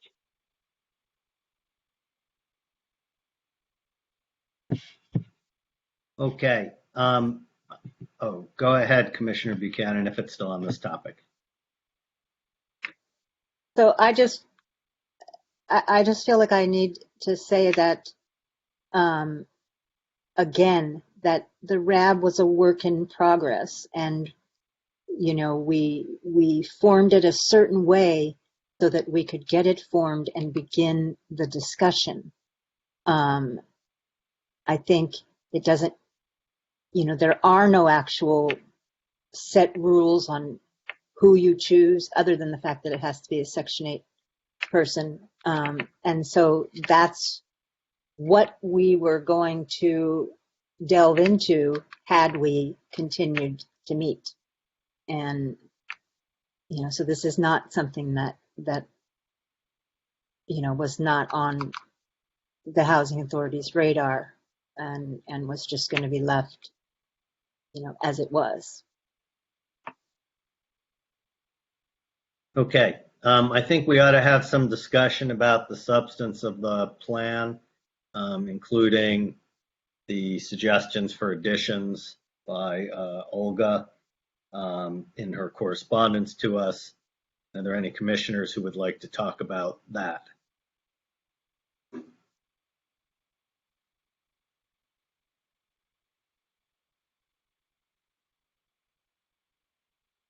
Okay, well, let me ask, I'd like to ask Commissioners Buchanan and Hilton, I don't mean to put you on the spot, but you are members of the RAB, you are the members of this commission who are participants in the program.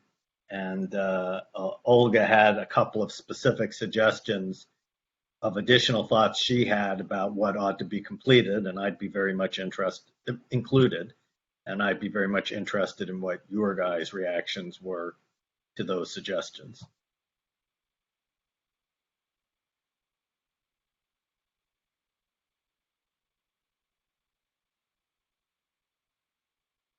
And if it would be helpful, I can read them out if you don't have them right in front of you. But I'm just looking for the email that had them.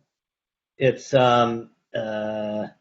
public comment number 2 PDF that we received from staff. When did we receive it? I have. We received it, I think it was early in the morning today. Today? I'll tell you in a second. Yeah, it was probably around 9 or 10 this morning, I think. I have 7:44 in the morning. I can. Yeah, me too. Do you want me to just share it on my screen? I have it open. Would that be helpful? Well, I think we should share it and read it, because sharing it might look a little small. well, and also we have Vice Chair Hilton, who is not going to be able to see the screen. So if Vice Chair Hilton, do you have it, and has it been blown up to a size that you're able to read, or do you need someone to read it out loud? I received Olga Zarovska, her correspondence, and I also discussed some of these issues on the telephone. And there's a little disagreement because I do think, and I like the term work in progress, because the city housing staff had to compile a resident advisory board, had to start a board without a lot of public notification, meaning participant notification. I think what would improve the Richard, process. Yeah, Richard, I don't mean to interrupt, but actually what I'm referring to is that in her email that was received this morning, after discussing the procedural issues, she then continues, notwithstanding the above, I hereby submit the following public comment regarding the proposed 5-year plan. So the first one is A, add improved customer service in all areas to ensure that the SMHA is consistently experienced by residents, applicants, landlords, and vendors as an efficient, pleasant, and responsive organization. And then below that, on that particular item, she had develop a customer service policy to promote client-focused and consistent service delivery through respectful interactions, provide designated tenant advocates. And then she commented, I understand such advocates are available at the City of Los Angeles Housing Authority and are paid for by HUD. Currently, there is no effective advocacy service available to the tenants for issues regarding the Santa Monica Housing Authority / HUD. Legal aid's assistance is limited and often seen as tainted by a conflict of interest since the local legal aid office is funded by the city. And her last bullet, again, under this improved customer service item, is provide opportunities for customer feedback, for example, through periodic client satisfaction surveys. Then the comment, the current culture among the SMHA staff interacting with the clients leaves a lot of room for improvement. Incidents of housing specialists yelling at clients, treating clients in a demeaning manner, or not being responsive to inquiries are far too common. So that's her point A suggestion. And then she has two others. Point B being provide a point of contact for a dedicated ADA coordinator to track and maintain a list of ADA accessible housing units and coordinate the housing needs of people with disabilities. Additional responsibilities would include assessing risk of violations, coordinating with city departments, and providing education instruction. And then she notes, this is one of the recommended strategies under Goal 4, increase community integration for persons with disabilities, and this year's assessment of fair housing prepared by Ms. Glauber. And then her last suggestion is C, promote civic engagement among the clients, including participation, city commission meetings, the Housing Authority Board, the RAB, and other tenant organizations in order to build a partnership with the clients and remove the stigma of needs-based programs. So I just read that. None of that am I expressing as my views. I just wanted so everybody knows what these comments were. Those were the only substantive comments I saw from the public about the plan itself. And again, while on many issues, on this issue in particular, I certainly would value hearing the reaction of our commissioners who are themselves participants in the programs and reviewed the plan with the RAB this year. Well, I'd like to comment on the reference to staff advocates, is that the City of LA Housing Authority does employ 3 to 4 executive staff on the 5th floor, and their entire role is to assist and advocate on behalf of program participants. And what's important to clarify is those are HUD salaried executive staff. So while our legal aid office and city attorney office may be burdened with calls that perhaps they can't handle, complaints from Section 8 tenants, is that it might be desirable for our housing authority to look into hiring staff that will assist the program participants. They're independent. They do not work for the housing specialist or on behalf of the housing specialist. They work strictly for the Section 8 household. So that might be a consideration. And also, why, Ms. Topoleski, if you're listening, is why haven't we employed them?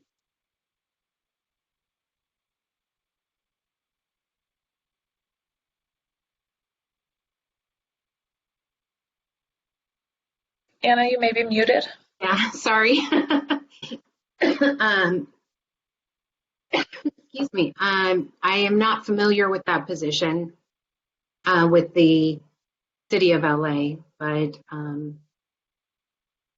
I can look into that and see how they function.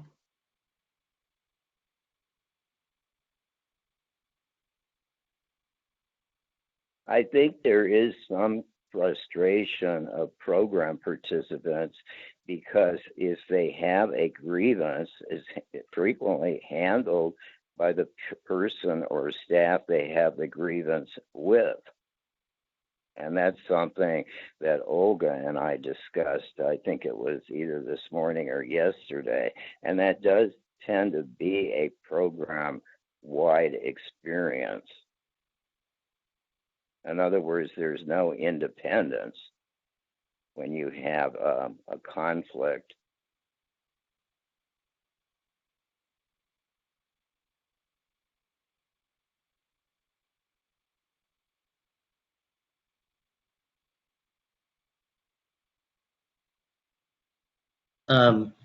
Thank you, Richard.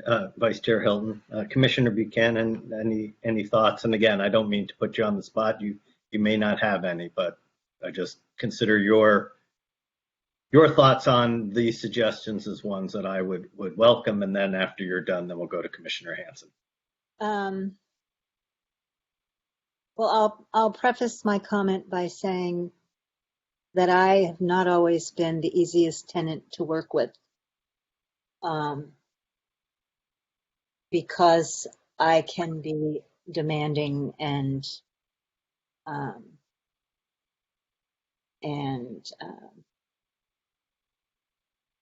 opinionated about things,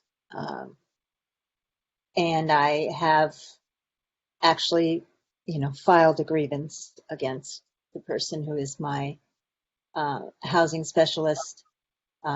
We've since resolved it, but it was handled. It went above her, and it was handled, and things were resolved. But I do think that having some sort of system in place where there are people who are not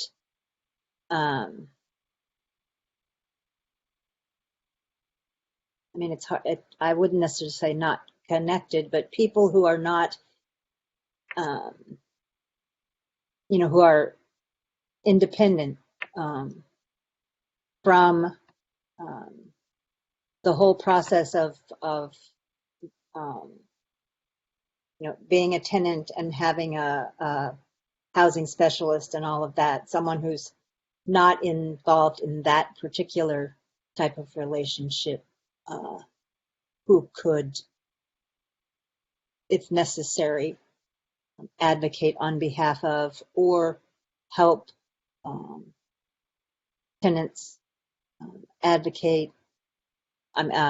navigate the system, which can be confusing at times. Whether they should be paid or I don't know about. I'm not familiar with that program in Los Angeles, so that would certainly be something I think we should at least look into. But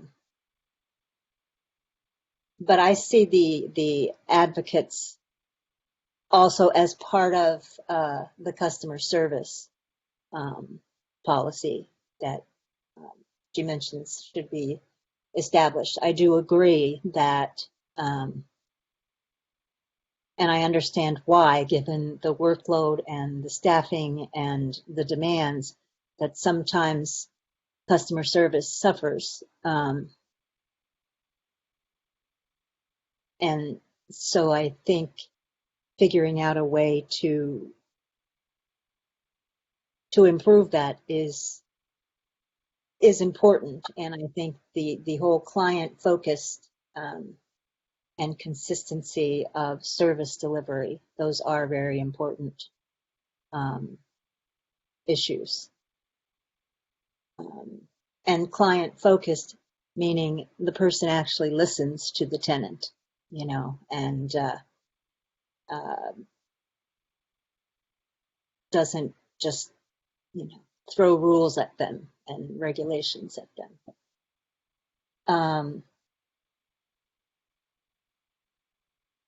I like the idea of satisfaction surveys. I'm,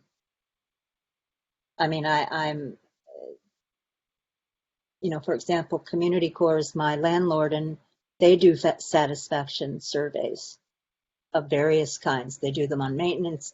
They do them regarding your property supervisor, your property manager. You have an opportunity to comment anonymously, or you can, sign your name. And I find it very helpful. I've never experienced housing specialists yelling or anything, but I have experienced abruptness. So I think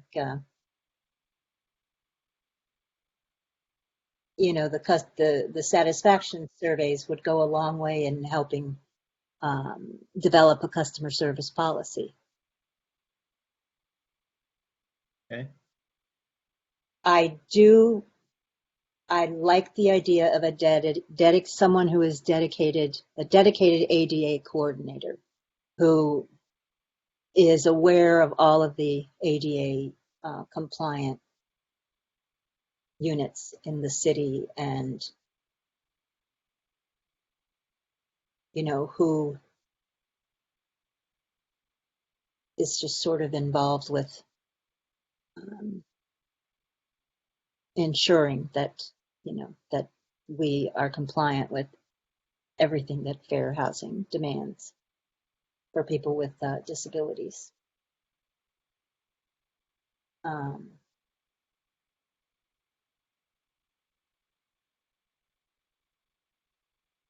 And promoting, you know, civic engagement by the clients. I mean, I would hope that people feel that that's something that they can do, but if not, I think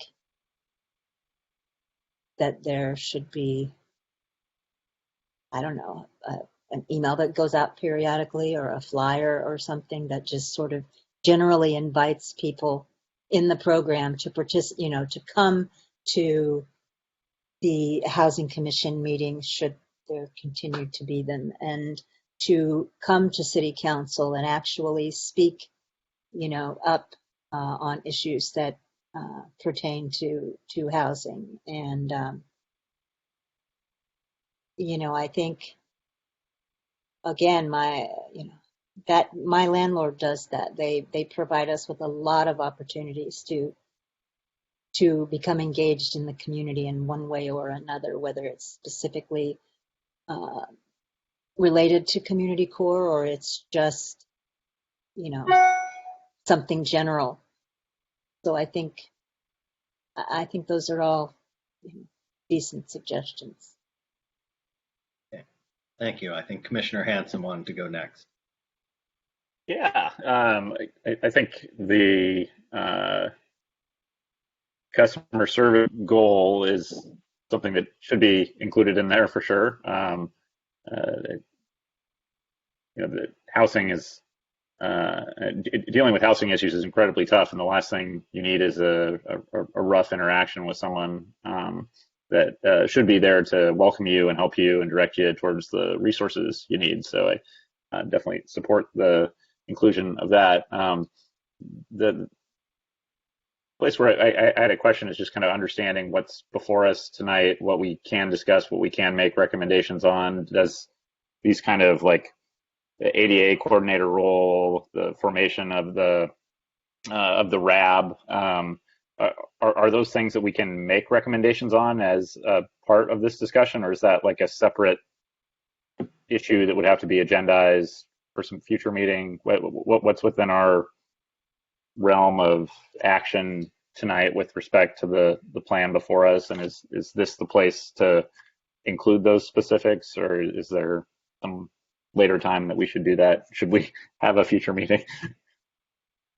Right. Well, that we'll discuss in the next agenda item, the future meetings. But in this agenda item, but I'm going to listen to what the folks who actually submit this to HUD tell us.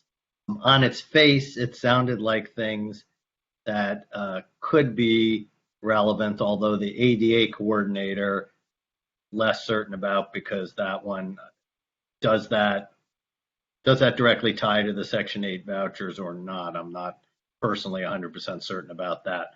Otherwise, you know, the idea that there should be a goal that voucher holders should get customer service, you know, for lack of a better term, customer service, and that a goal that, you know, they should be encouraged to be engaged civically. I think the RAB already made some suggestions somewhat along those same lines, and therefore it seemed like something that we could. I mean, when we get to it, whether we think we should do that, whether we should suggest it ought to be things that the RAB ought to be looking at and then getting back and making recommendations in the future, whatever, that's a different question. But I at least believe it's in order, subject to what Mr. Kemper tells us.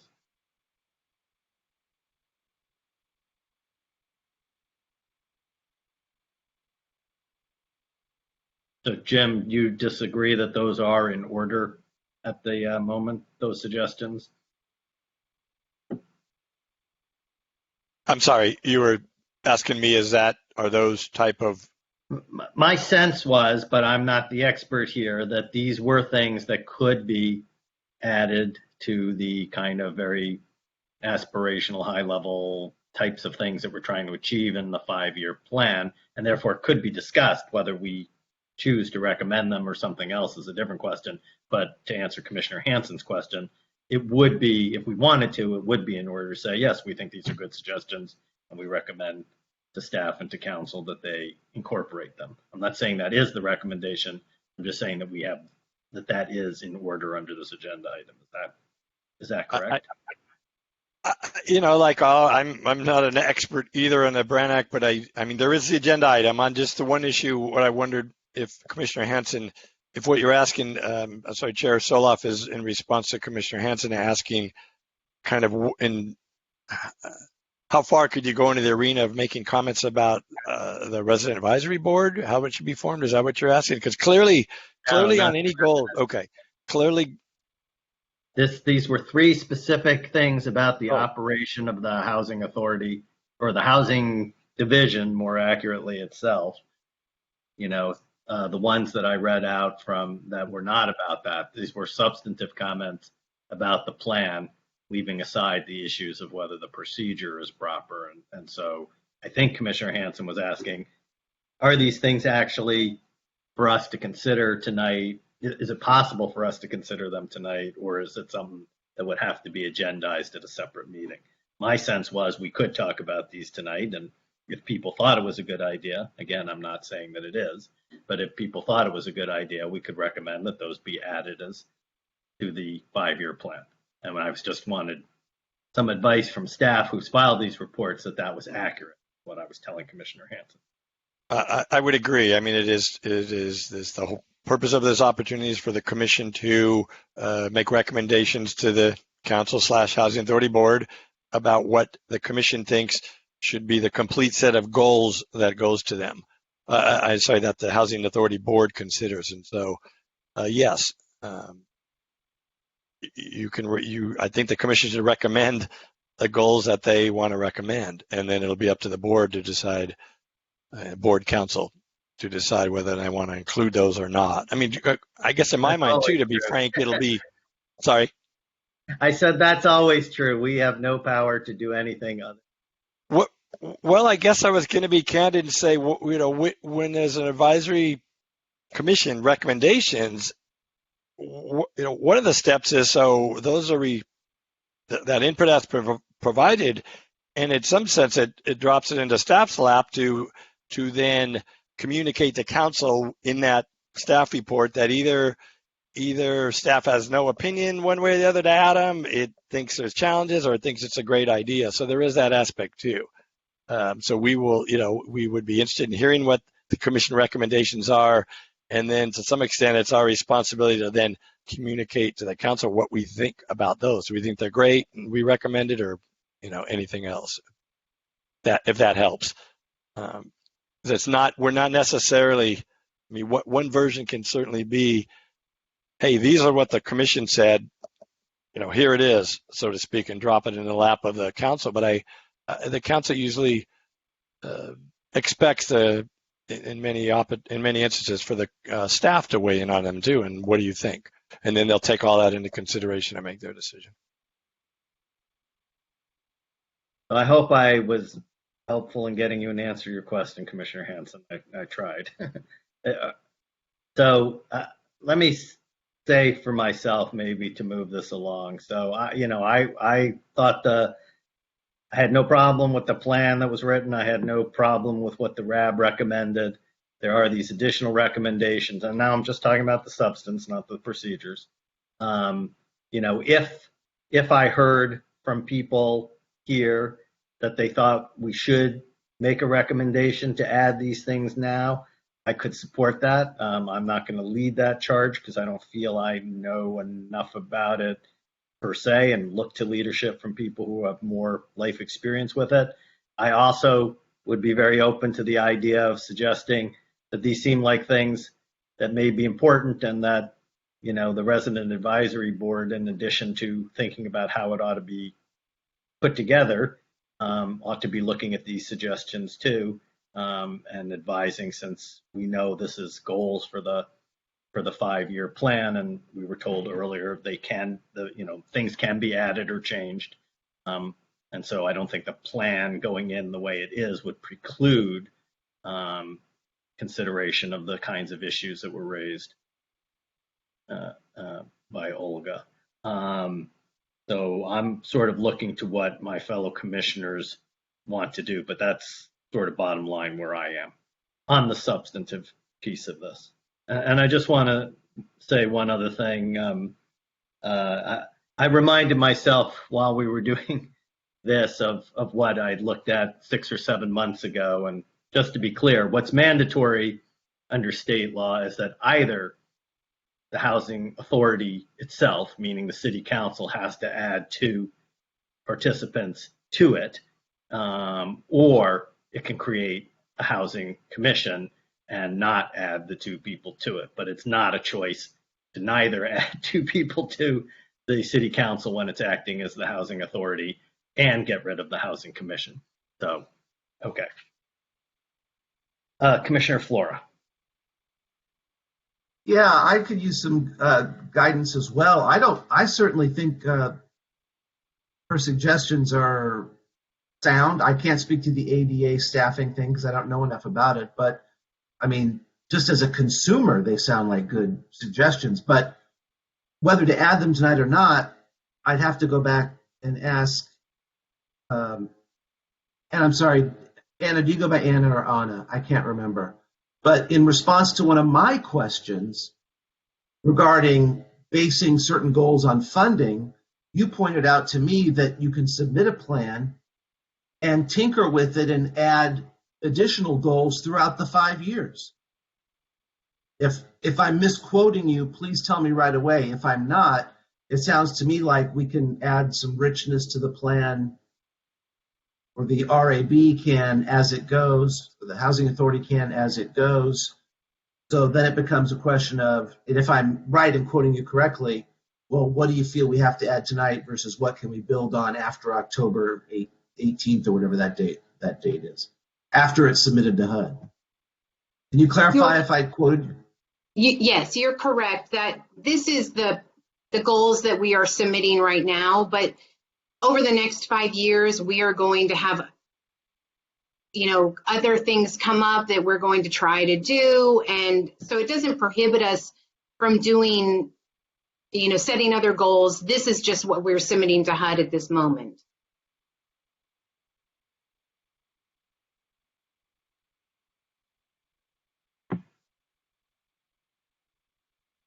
Commissioner Buchanan.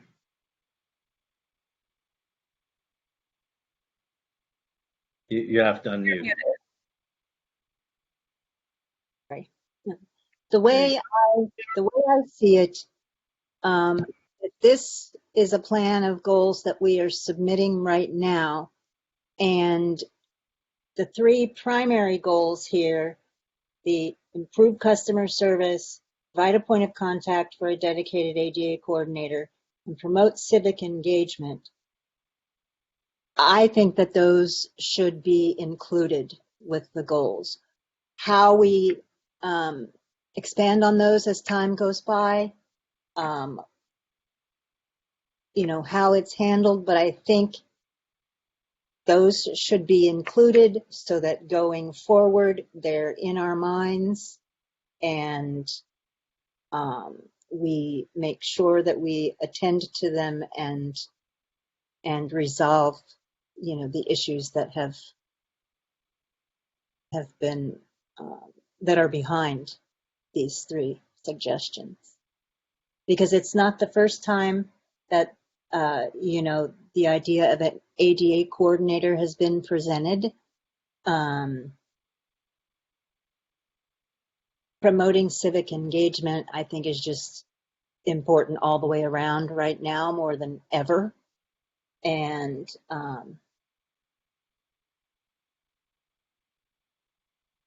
improving customer service, I think, is I'd never really thought of the Housing Commission as providing customer service, but that's what that is, really what it comes down to. So I think that those three general goals should be added to the plan that's currently being discussed. And then the details we can come to later.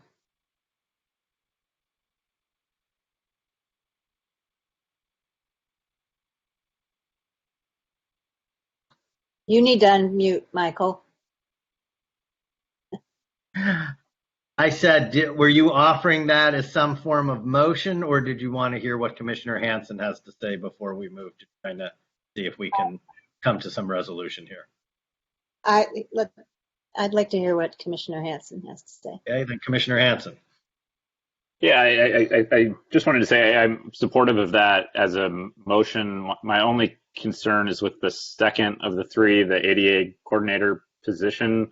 I worry that may be too specific to be a goal, and that given the budget situation that the city is facing, it may be better to frame the goal that we're trying to achieve with a coordinator or perhaps with an existing staff member to dedicate time towards that.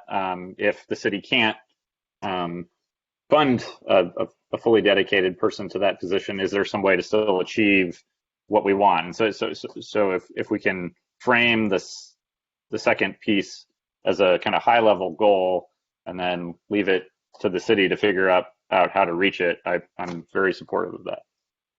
Excuse me, Commissioner Hanson, I just wanted to let you know that there is an ADA coordinator for the city of Santa Monica already. Well, spectacular. So maybe the high level goal can be just some level of direction for that person. Clearly, there are people in the community that may not be aware of that, so that may be a piece of the civic engagement that needs to happen here. Thank you. So, Anna, if it was sort of following up on Commissioner Hanson's idea of something just like, facilitate coordination of ADA issues or, something like that, is that already in the plan, or would adding something general like that just emphasize that that's an important goal and leave the question of how that gets achieved to what's currently going or any improvements that might be made over the next 5 years? I'm a little unclear of the original public comment seemed to apply to affordable housing units in conjunction with the ADA coordinator. So I understand. Yeah.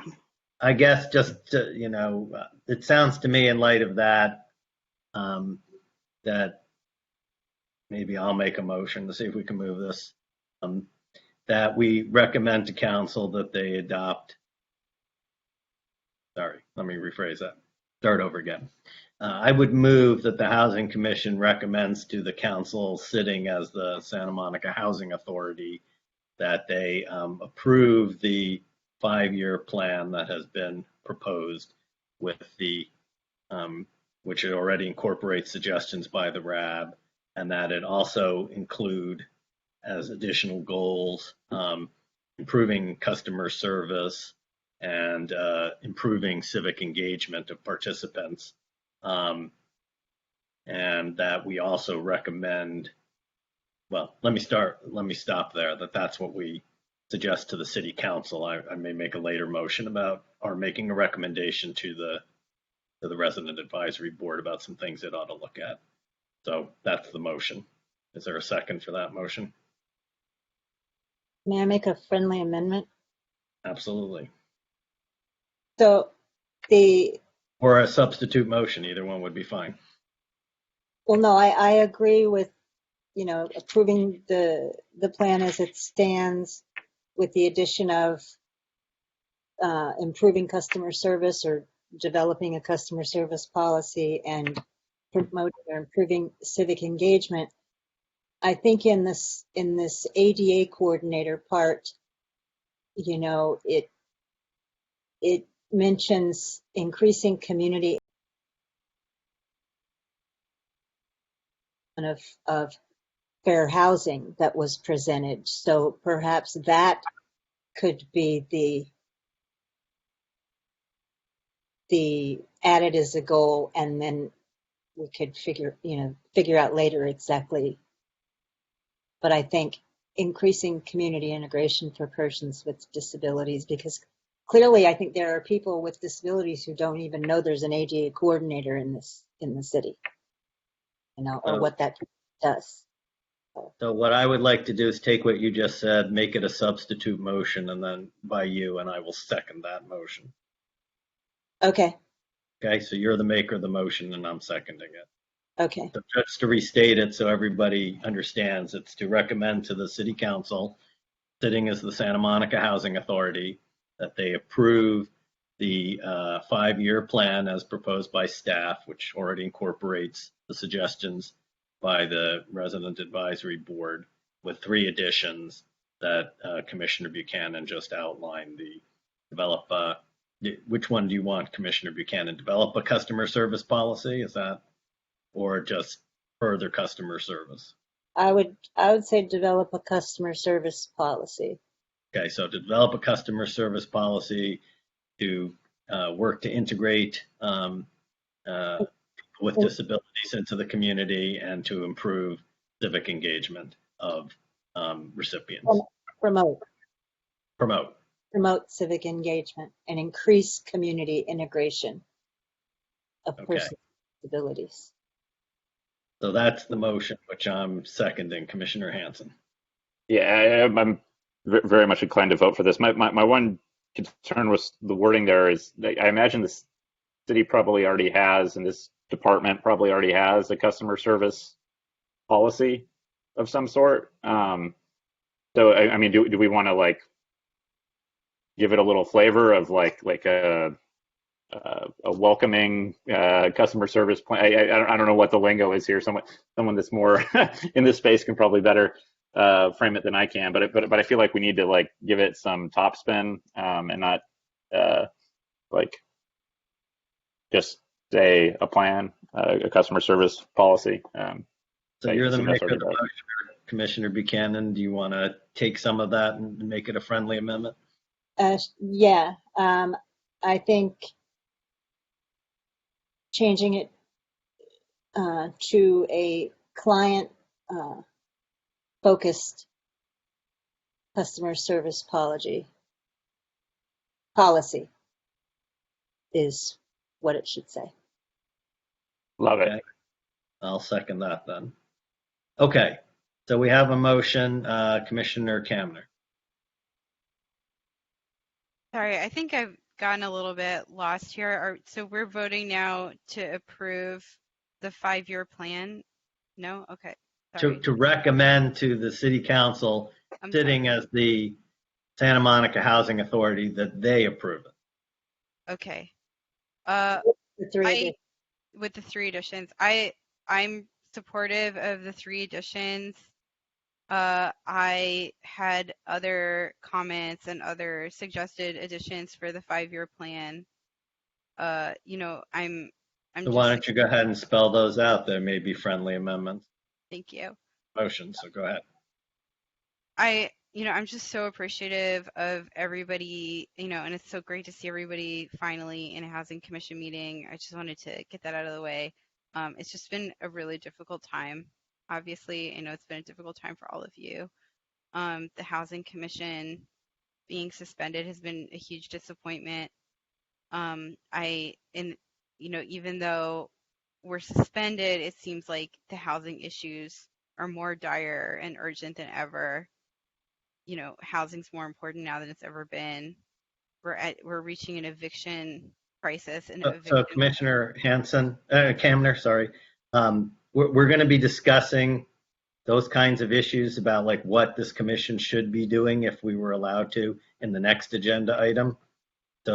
So unless this goes to this 5-year plan about the vouchers, why don't we save that kind of commentary for the next agenda item, which I think it's very much in order there. Okay, thanks. I can bring it up again there. I wanted to bring it to something having to do with the vouchers. Okay. I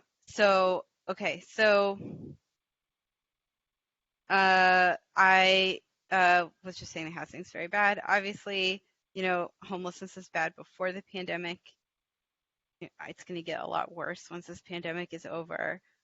But, the only opportunity that we have right now as a housing commission is this 5-year plan. So I feel like very disappointed in this situation because I feel like we're being asked to rubber stamp a document with a very limited impact. And, I didn't join the Housing Commission to just do administrative stuff like that. And since, if this were normal times, I think like we could proceed with the 5-year plan, but this is our only opportunity really to act and make any impactful change as the Housing Commission. So we have to look at how bad things are here in the city. We have to look at the need for like really serious, large systemic change. We have to address like systemic racism in our housing policies. We have to address systemic exclusion and the structural problems here, with housing production, where money is coming from in the city, like really big things. And so obviously I know this 5-year plan has a limited scope. Like we don't have a lot of opportunities here to do these things. I know we're going to talk about that more in the work plan next, but given that this is probably our only opportunity, I would like to suggest that we address some systemic problems in this 5-year plan. Like what I would suggest specifically is reduce barriers to housing by exploring local funding sources for affordable housing, potentially to be used by voucher holders.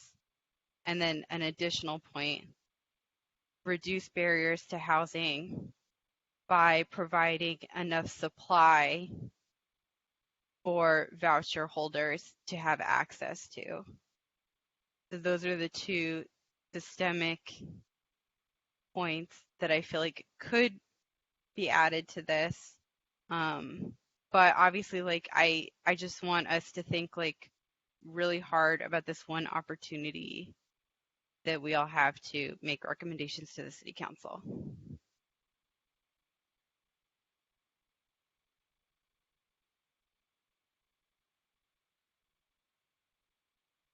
Okay, are there other commissioners who want, Commissioner Hanson.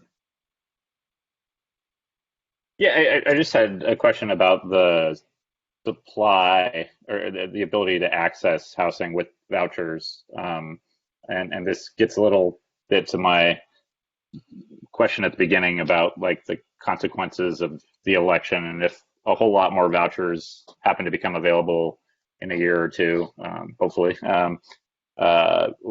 What does that mean in terms of the ability to actually find housing units where you can use those vouchers in a place like Santa Monica? And I guess that would be a question for staff.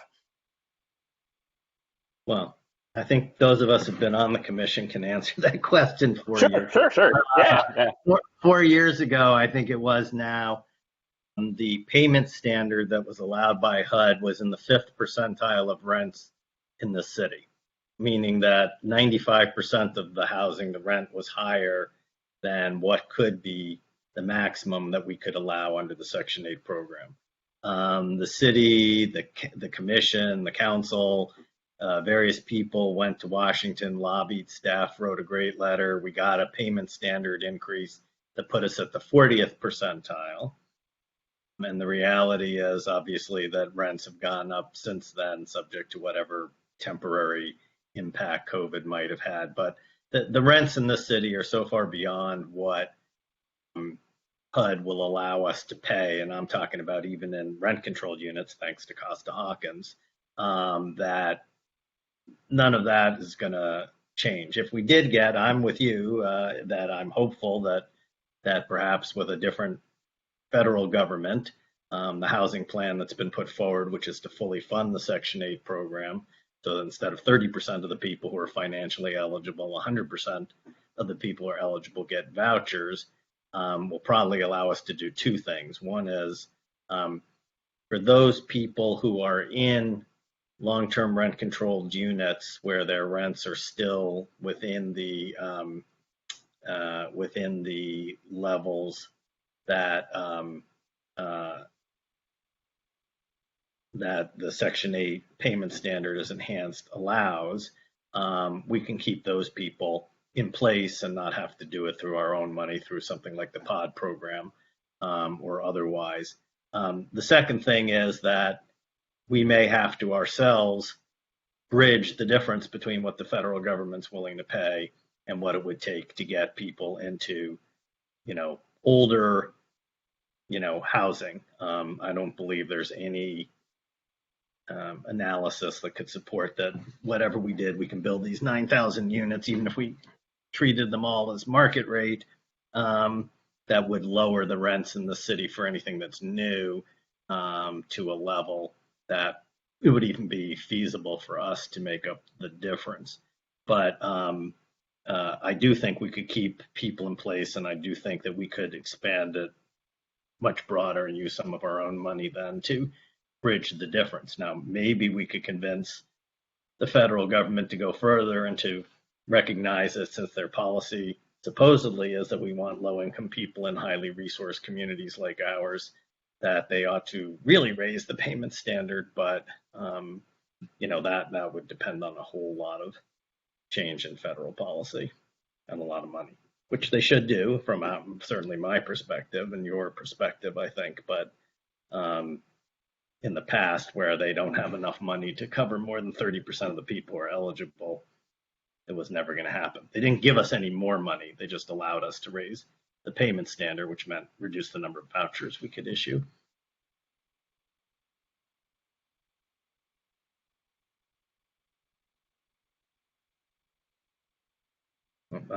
I'll call on you in a second, Commissioner Buchanan, but I think Commissioner Hansen's thinking, or if you want, Commissioner Buchanan, and then come back to you, whichever you prefer. Well, I'm just trying to figure out, is there a way to set a goal that captures that potential, that, we want to get to a place where everyone that qualifies can engage in the program, and that there be housing that meets that need here in Santa Monica. Yeah. I don't know whether asking the federal government to change its policies is something that would be included typically in a 5-year plan. I guess we can put that to Jim and Anna. I guess I do want to say one other thing, which is for myself, I don't particularly see that cramming something into this document is going to change things. I actually don't accept that our only opportunity to influence council is this document. It's the only time we as a commission have so far been called to meet. I did ask the Fair Political Practices Commission whether we were released from the Brown Act by the fact that the city had essentially said that they're not going to have any meetings of the Housing Commission, but they informed me that the Brown Act is not something they comment on. They only comment on the financing issues, and so we'd have to go to the city attorney's office, and since it's the city attorney and manager who's put in place the emergency order that forbids us from meeting, I didn't view that as the place that I would want to rely on, because Fair Political Practices Commission, if they give you a formal opinion, you have legal protection, but we wouldn't have legal protection, whatever the city were to tell us. So, but there are other ways, which I know that at least the three of us have all taken advantage of, which is to write to the commission, to the council, to lobby council members, to appear at city council meetings and the like. And I do think probably our next item is one that's probably more suited towards making those kinds of statements. But I'm open to it if there's some convenient way to do it. But I don't feel the urgency that others have felt that cramming something to this document that's going to sit in HUD's desk is going to really meaningfully move forward the kind of broad policy issues that Commissioner Kamner is referencing. But I'm open to it if people can find out a coherent way to do it in this document. So Commissioner Buchanan, I think you wanted to say something.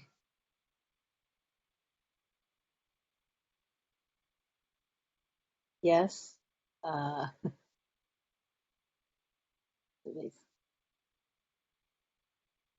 Kind of slipped my mind. Okay. I think in terms of setting goals with regard to how many people we can have participate in the Section 8 voucher program, I think it's not just the amount of money that comes in and the number of vouchers that we can supply. It's are these landlords going to accept Section 8? It is discriminatory if they don't, but there are those who get away with it for other reasons. And I know the city recently, was able to help several people who were facing discrimination because of their Section 8, actually get into housing. So, but I think that's a big problem here and that's where the perhaps providing some insurance or some guarantee to landlords, because there's a stigma with having a Section 8 voucher, and where some people think you came from and what you're capable of doing and trouble you've been in, and oh, you don't look like you should be on Section 8. And, well, what does that mean? So I think that makes it difficult to really set a goal based, solely on the money, because we could have. There was a time. when I got my voucher, you could port into Santa Monica with no problem. I got an LA City voucher or count. I don't remember which. And I said, no, I want to stay in Santa Monica, and it happened seamlessly. That's not the case anymore. So I think it's,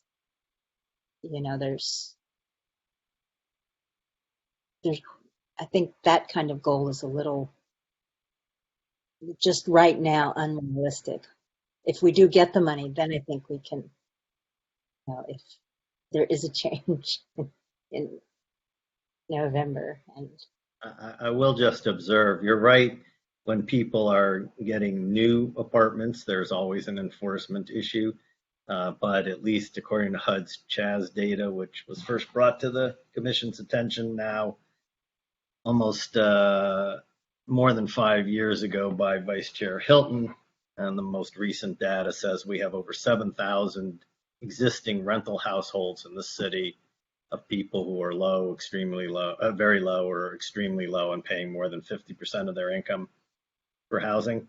All of those people would qualify for Section 8, and without offering a legal opinion, I can tell you from my experience as someone who often represents Section 8 tenants, that when you're already in place and the landlord's only question is whether they're getting the money from you or from the voucher, it's a strong enforcement case that if they refuse to take it. So What do we have? 1,500 vouchers now. We could get probably 6,000 more just for people who are in our city right now. So certainly that would be a wonderful goal if it's something that belongs in this plan.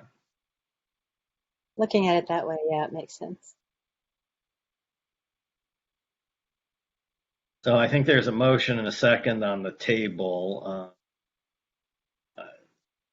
There more discussion. I'm taking it just before I call on you, Commissioner Kamner, that at the moment, Commissioner Buchanan, you're not inclined to try and add these other things into your motion.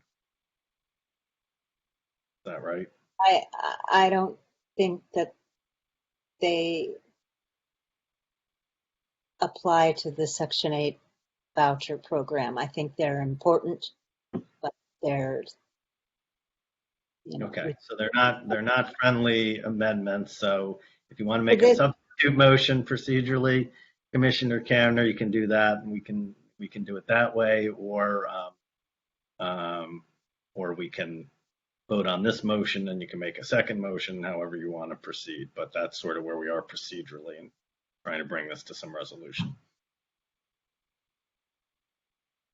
So it seems like there's some disagreement about whether this is our only opportunity. I mean, what other opportunity are we going to have to make a recommendation to City Council in before the end of this year, maybe even a year from now? I mean, this pandemic is going to be are we going to? If I understood you, it was a recommendation for there to be full funding the Section 8 program. So that's a recommendation of the federal government. No, I said local sources of funding. Okay, I'm not sure why in a plan to HUD, recommendations about local sources of funding is relevant. It's relevant. Okay, well, first of all, it's relevant because we're a part of local government. And so we're making a commitment to the federal government about how we're going to do our part in local government to ensure housing justice for voucher holders. So by providing more affordable housing for voucher holders, that's our role in local government, is doing everything that we can to ensure that. So that's how it's related and relevant.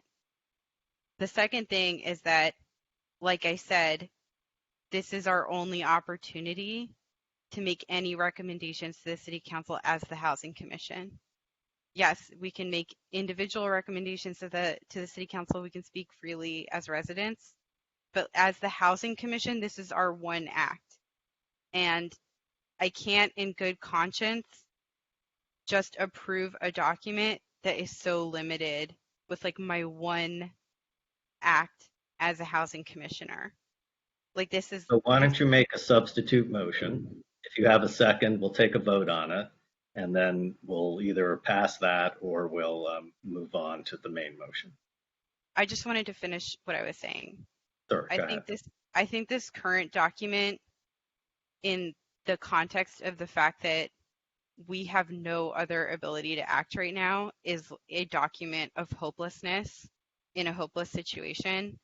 And I'm very frustrated and tired of the hopelessness here and the lack of solutions and the lack of people speaking up for solutions. So I think that we have to speak up on this. If this was if we had all the time in the world and all the meetings in the world to come up with more solutions, fine, this wouldn't matter. But this is our only time. And so I just at the very least, I cannot use this one act to approve a document of hopelessness. So the friendly amendment that I would like to suggest is to add procedurally, Commissioner Kamner, there is no friendly amendment. You made two suggestions. The maker indicated that wasn't friendly. So the proper procedure is to make a substitute motion. Thank you. I'd like to make a substitute motion to approve the 5-year plan with Commissioner Buchanan's additions and the additions that I mentioned as well.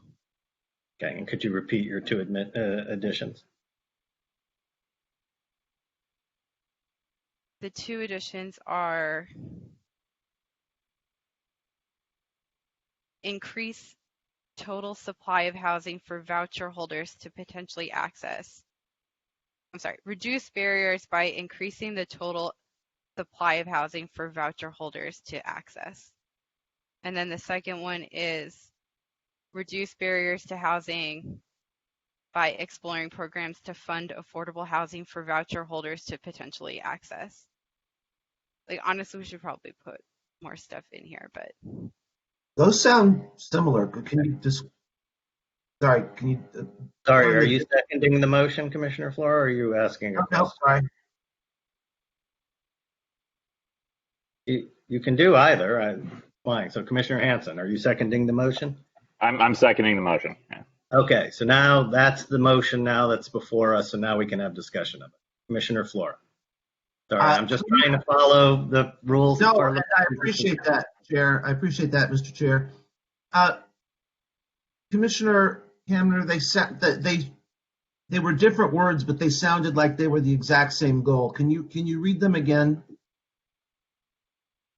Yeah, I can read them again, but just to explain, they're similar in that they're about reducing barriers to housing, which is already an item on that 5-year plan. So it's like they're two pieces of reducing barriers to housing. One piece is the funding piece, and the other one is the production piece. Well, one sounded like something I could vote for, and the other one sounded like it doesn't pertain to this document. So can you read them again exactly as you read them before, please? Yeah. The first one is to reduce barriers to housing by increasing the total supply of housing for voucher holders to potentially access. And then the second one is reduce barriers to housing by exploring programs to fund affordable housing for voucher holders to potentially access.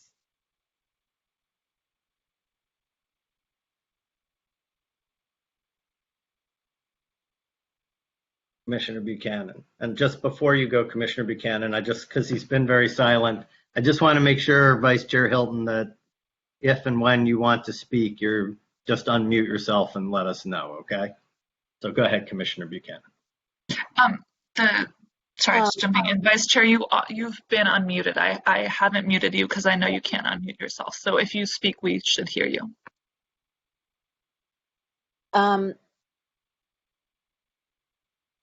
So I think part of what we have previously discussed about funding was that we didn't want to have people using more than one source so that, of funding so that we could, help the most people. We even discussed someone who lives in an affordable housing apartment. The goal would that person not be a voucher holder, that it be someone else, because a voucher holder, is better able to, get another apartment. So I think that the part about increasing the stock, I could agree to, but the funding part, I don't think it belongs here, because I think we would be mixing, people would be double dipping, and I think that was something we've wanted in the past to prevent. Commissioner Flora. I'll just say right now that if you alter your motion to include the first and not the second, I will support it. Overall, and I so admire your passion, Commissioner Hamner, and I realize we have a limited number of opportunities. overall, I would say this is a bit of a stretch to try to accomplish all of our housing goals, for which we all agree in general on what you've stated, in this one particular document. I'll take my chances that we'll have more opportunities to lobby, cajole, persuade, recommend in the future things to the city council, whether we're commissioners or whether we're members of the public. You limit it to the first, talking about overall supply. I can't argue with that because you tied it specifically to vouchers. You go into funding, I will vote no.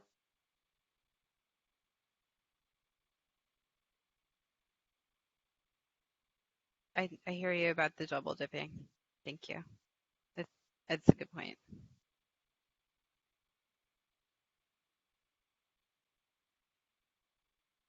I'm sorry, did you amend the motion or you did not amend?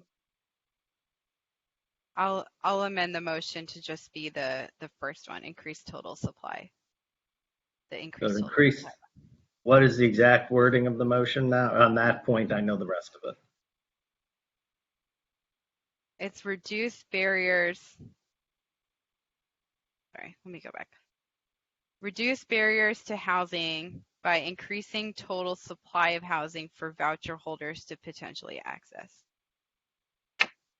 So this is to increase the supply of housing that voucher holders can access. Yeah. Okay, if that's what it is, I can support that too. I mean, that wasn't the exact wording, but I think that is the meaning, yes. Okay, well, for me, the reason is because I don't want to pretend that a voucher holder is ever going to be accessing,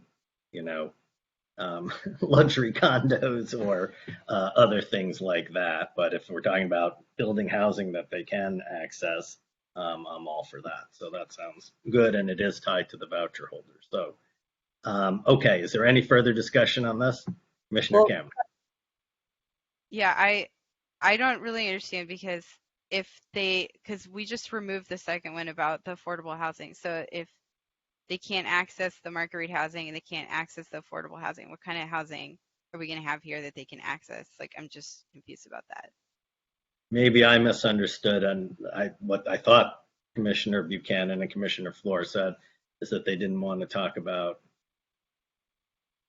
funding, but maybe I misunderstood. Well, I think make the motion, make it clear what we're voting on, and then I'm ready to vote because Commissioner Cameron, I would advise you to keep it as general, but as general as you've worded it now, because we can work on what kind of housing gets delegated for voucher holders, but we have to increase all of it. So I would encourage you to keep it as you have it now. It will pass, and we can feel good about that.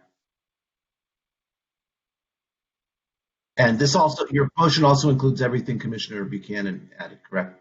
Correct. So it's just the addition of reduce barriers to housing by increasing total supply of housing for voucher holders to potentially access.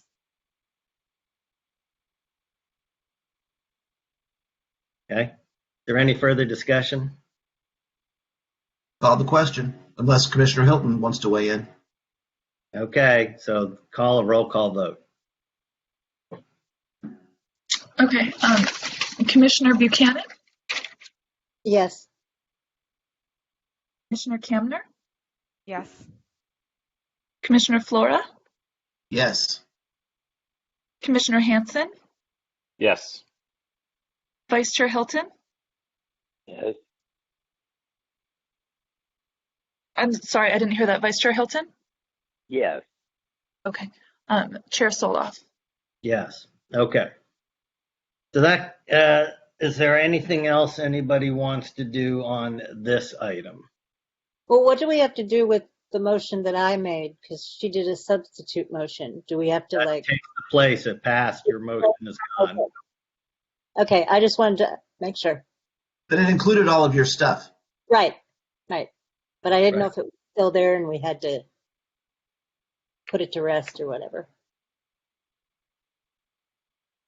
Okay, I guess I'll make another motion, which is that I would make a motion that we recommend to the RAB and to the Housing Authority that they consider further the question of how to form a RAB in a manner that does not simply involve handpicking of folks, and come back with some recommendations on what that might be for the Housing Authority and for us. A second. Okay, discussion, Commissioner Kamner. Can we do that if the RAB is not agendized?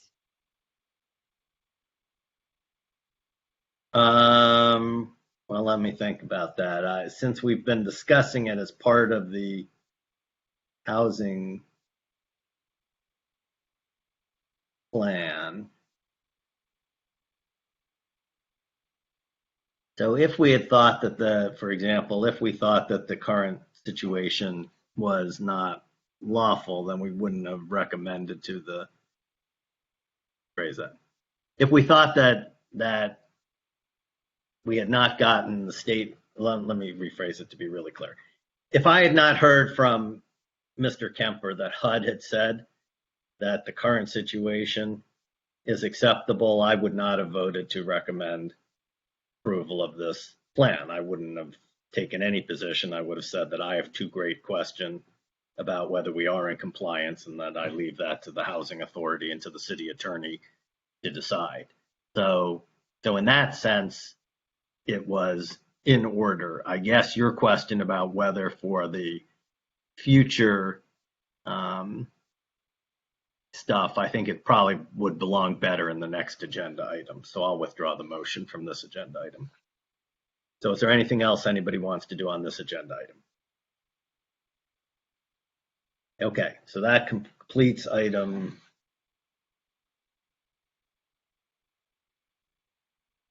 Go back to that. 4A.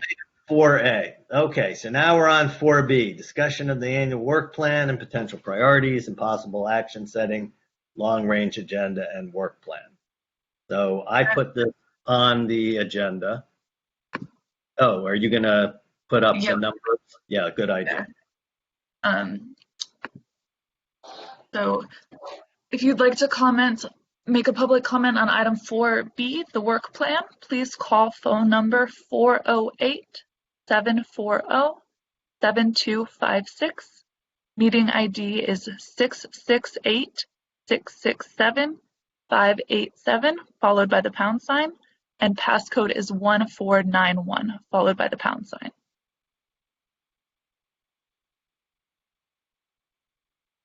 Okay. So I put this on the agenda because I share Commissioner Kamner's frustration. I find it ironic that everything that keeps going in front of the Planning Commission and the Council, all they're talking about is affordable housing issues, and yet the position has been taken that there's nothing that we need to do for the Housing Commission to do because it would only be new policy initiatives. As a case in point, although I felt like I was the only person who showed up at the City Council to say that we should be using public land at 4th and 5th in Arizona for affordable housing and not to build office buildings and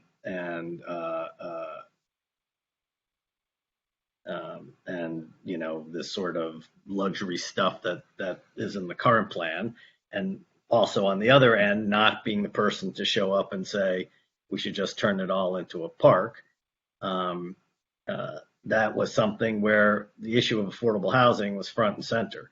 It was also front and center because they were trying to tout that on this $80 million piece of public land, the fact that the developer would give us $24 million was some great boon to affordable housing, but without any coherent analysis of what could actually be done with that $24 million, which is also something that this commission would know more about. I tried to get, through a Public Records Act request, information about what was put in the staff report that supposedly claimed we could get 130 affordable housing units from $24 million, which is completely inconsistent with anything we've ever seen through this commission. But I got shut down by the city refusing, having all sorts of excuses about why those records should be held. That may be the subject of litigation between me and the city. I haven't decided yet. We're talking about the Miramar project where it's trying to be sold on the basis of affordable housing. That's the bailiwick of this commission. There's the question of the fact that we got zeroed out the GS and GSH money. The city took away all of it. None of it's going to affordable housing. And there's no discussion of when that's going to be returned. We have no idea what's going on with the 4th Street Garage project. I again tried through a Public Records Act request to find out what had been submitted. That was also, I was told, could not be disclosed because the secrecy outweighed the public interest in understanding that. So there are a huge number of things. Then before we get to the question of funding and other things like that. So I share your view, Commissioner Kamner, that there's a lot going on in affordable housing and things that we could usefully be doing during this time frame. I completely get that staff is overwhelmed and that they've lost positions and they cannot be spending time supporting us, but on many things that this commission has done over the years, we've supported ourselves, and I think we should continue to do that. So my thought about this agenda item was that we ought to have some discussion about what are the kinds of things we would do if we were able to meet as a commission, and then we'll have to see what happens. I did take note of the fact that the city council also went through 11 boards and commissions the other night, appointing vacancies and left out the housing commission, which I thought was also a sign of what I see as a dissonance between repeated assertions that affordable housing is one of our critical goals. We also just got today from the planning department that the housing element issue is coming up, which I know Commissioner Kamner has raised before. And at that time, before the pandemic, I told her for sure we were going to weigh in on that topic. But now I'm not as confident for obvious reasons. So that was the reason I put this on here. I throw that out for some discussion about what if we were able to meet, we would try and do. So that's my introduction to the agenda item. Just before there's commissioner discussion, Melinda, has anybody called in wanting to speak to this item? I don't currently have anyone waiting to speak. Okay, so let's give them the number one more time, and then if we don't hear from anybody, then we'll proceed to commissioner discussion. Sure, I'll go ahead and read it off. I'm turning pages. Okay, the phone number to call in if you'd like to make public comment on item 4B. The work plan is phone number 408-740-7256, meeting ID 668-667-587, followed by the pound sign. And the passcode is 1491, followed by the pound sign. Mr. Chair, quick point of inquiry before we get to everyone's ideas. Are there other advisory-only commissions that are being allowed to meet? Because if that's the case, I would be pretty darn steamed, quite frankly. I can't answer the question of what exactly people are doing. I know that when there's a specific development project, something's being done with the ARB. That's been an issue too, about whether to try and come up with some other kind of design review process or something. I know there are sometimes issues with the Landmarks Commission, but I don't know. I don't know what other commissions are actually doing, and I doubt that anybody here does. I mean, unless for some reason Mr. Kemper would know, but his responsibility is housing, not all of those other things. So I don't think that's fair to ask. Okay, so do we have any calls? We have not received any calls. Okay, then I think that closes public comment, and we can go ahead, and we'll start with Commissioner Buchanan, and then, are you okay, I just want to make sure Commissioner Hanson. So I'm just looking at how you show up on my screen. So it's Commissioner Buchanan, Commissioner Kamner, and then Commissioner Hanson. So my question is this, I mean, is it appropriate for me to express my frustration and Yes. why at this point? Yes, I viewed as part of this agenda. Okay. To be honest. Okay, thank you. In a constructive way, yes.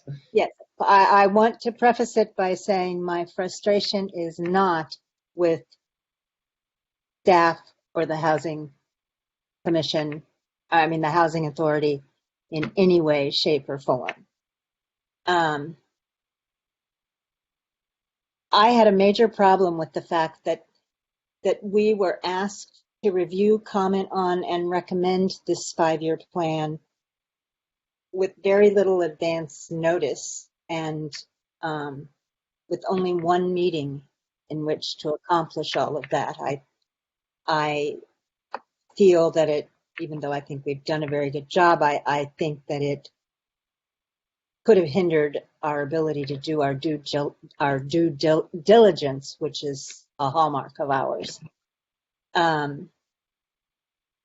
also feel that the way this was done demonstrates, I'll just read what I wrote, a disrespectful disregard for our expertise and for everything that we have accomplished and contributed to as far as the success of Santa Monica's housing efforts are concerned. We've not been allowed to meet since March because we're considered non-essential. But then we're told that this plan can't go before council without our input. And again, but we're given insufficient time to do what it is that we were asked to do. And all of this leads me to believe that we were just being asked to rubber stamp the document, and I'm glad that I think we did not do that. I have to wonder how the Housing Commission can be non-essential if we have to weigh in on the 5-year plan before it's presented to council. I have to wonder how we're non-essential if Santa Monica is still truly committed, as is outlined in the 5-year plan with regard to Section 8, to affordable, low-income, very low-income, and extremely low-income housing. And I have to wonder how we're non-essential when there are still folks living on our streets, a situation which the city has now acknowledged is most probably going to get worse as the eviction moratoriums end and people realize they don't have the money to pay all of the 9 months of back rent that they owe. There was an article where both the interim city manager and John Masseri from the People Concern were talking about the fact that homelessness is going to increase in this city very soon, and it could be worse than it's ever been. And I think anecdotally, visually, you just drive around the area, you'll see what we haven't always seen here, at least not since they stopped allowing people to sleep on the promenade. So personally, I think that one thing that we need to do is I have already done this myself. I have emailed back and forth with Kevin McEwen, who then forwarded my emails to the city attorney, who then responded.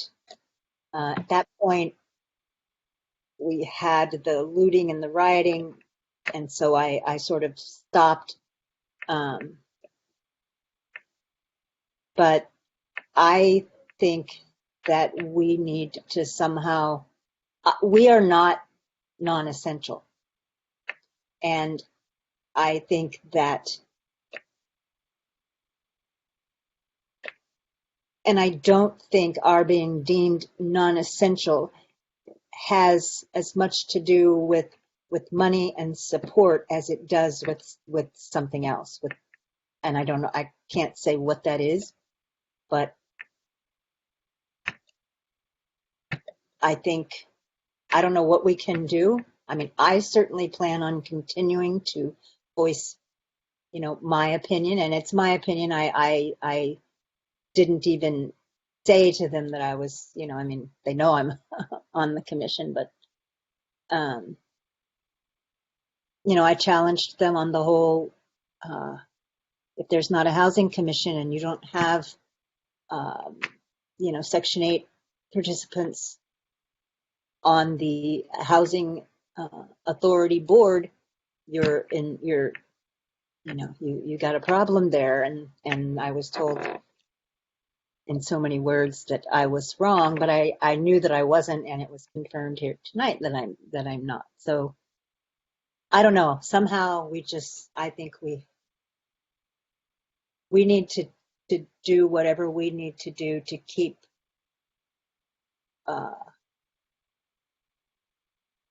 letting people know that we are not non-essential, that we are essential, because housing issues in this city never go away. Ever. Okay. So Commissioner Kamner. And then Commissioner Hanson.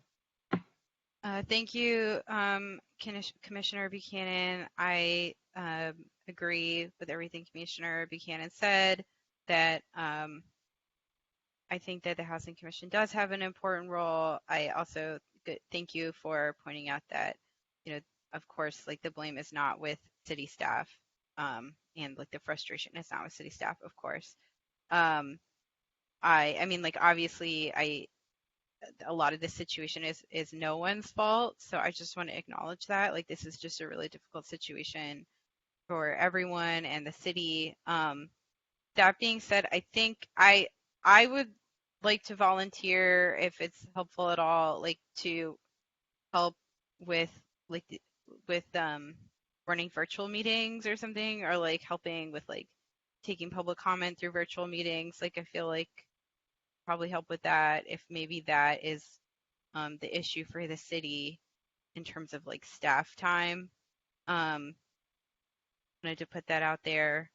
Also, just to go to Chair Solof's question about like what we would work on if we were meeting. I definitely agree we should work on the housing element. I mean, we had this 3 subcommittees we were working on. Would like to go forward with those. Those are like, can you remember what they were? They were like looking for funding sources for affordable housing. They were looking for like increasing housing revenue. production. Pico neighborhood. Pico neighborhood, that was the third one. Thank you. I don't think we should talk about individual projects since we have limited time. Those are low impact, and also I'm sure we all don't agree on the position the Housing Commission should take for those individual projects. Again, like, I think our job is to address underlying problems and create solutions for the city, and not like just weigh in on small impact individual projects. But yeah, that's all I wanted to say on this. Thank you. Commissioner Hanson.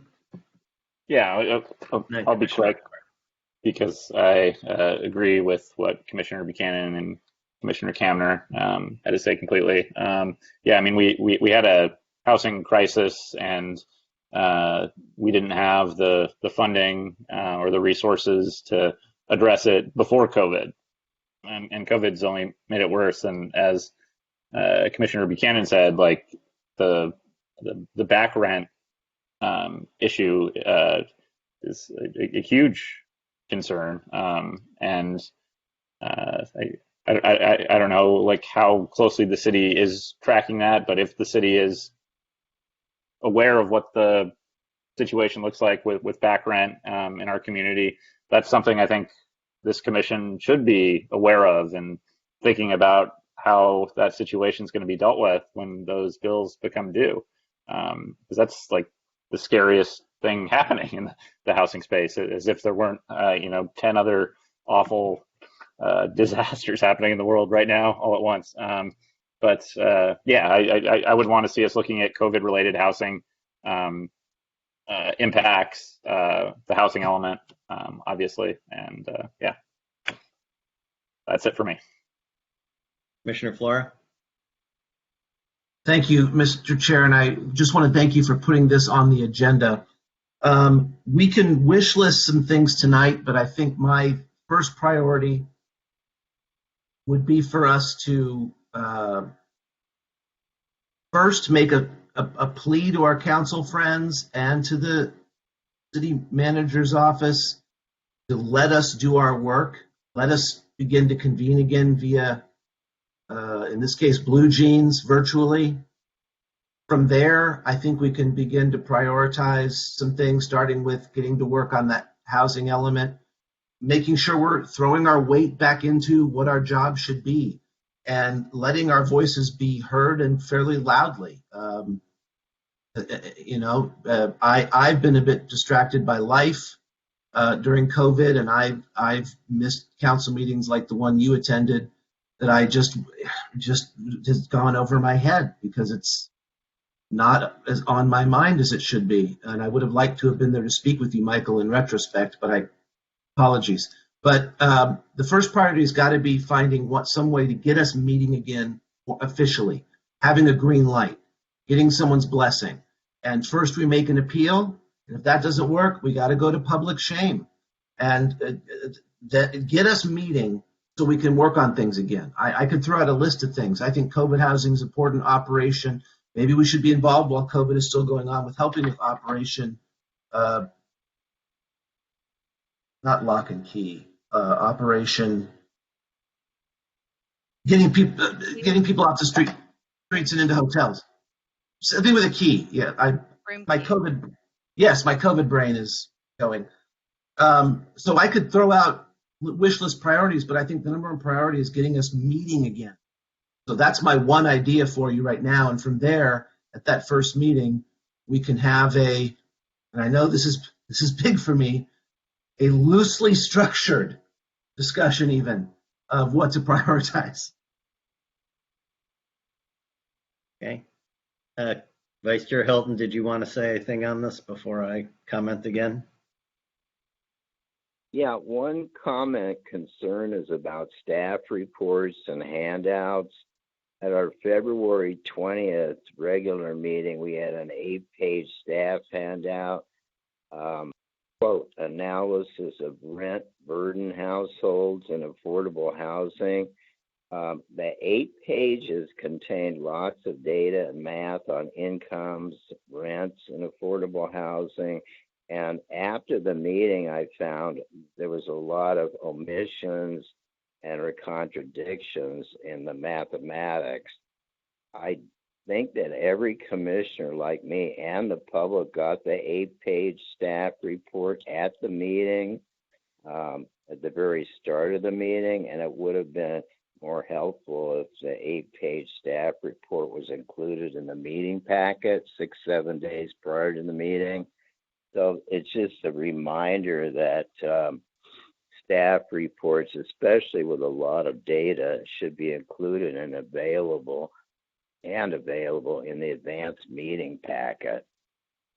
This seemed to be an exception, and I just don't think the mathematics factored in. There seem to be too many contradictions. Okay. So let me ask you a question, Jim, and then I want to make a few comments. So can you describe for us, what has happened to your staffing in the housing division and what you have left? Because my sense is you've been pretty ravaged. Am I wrong about that? Yeah.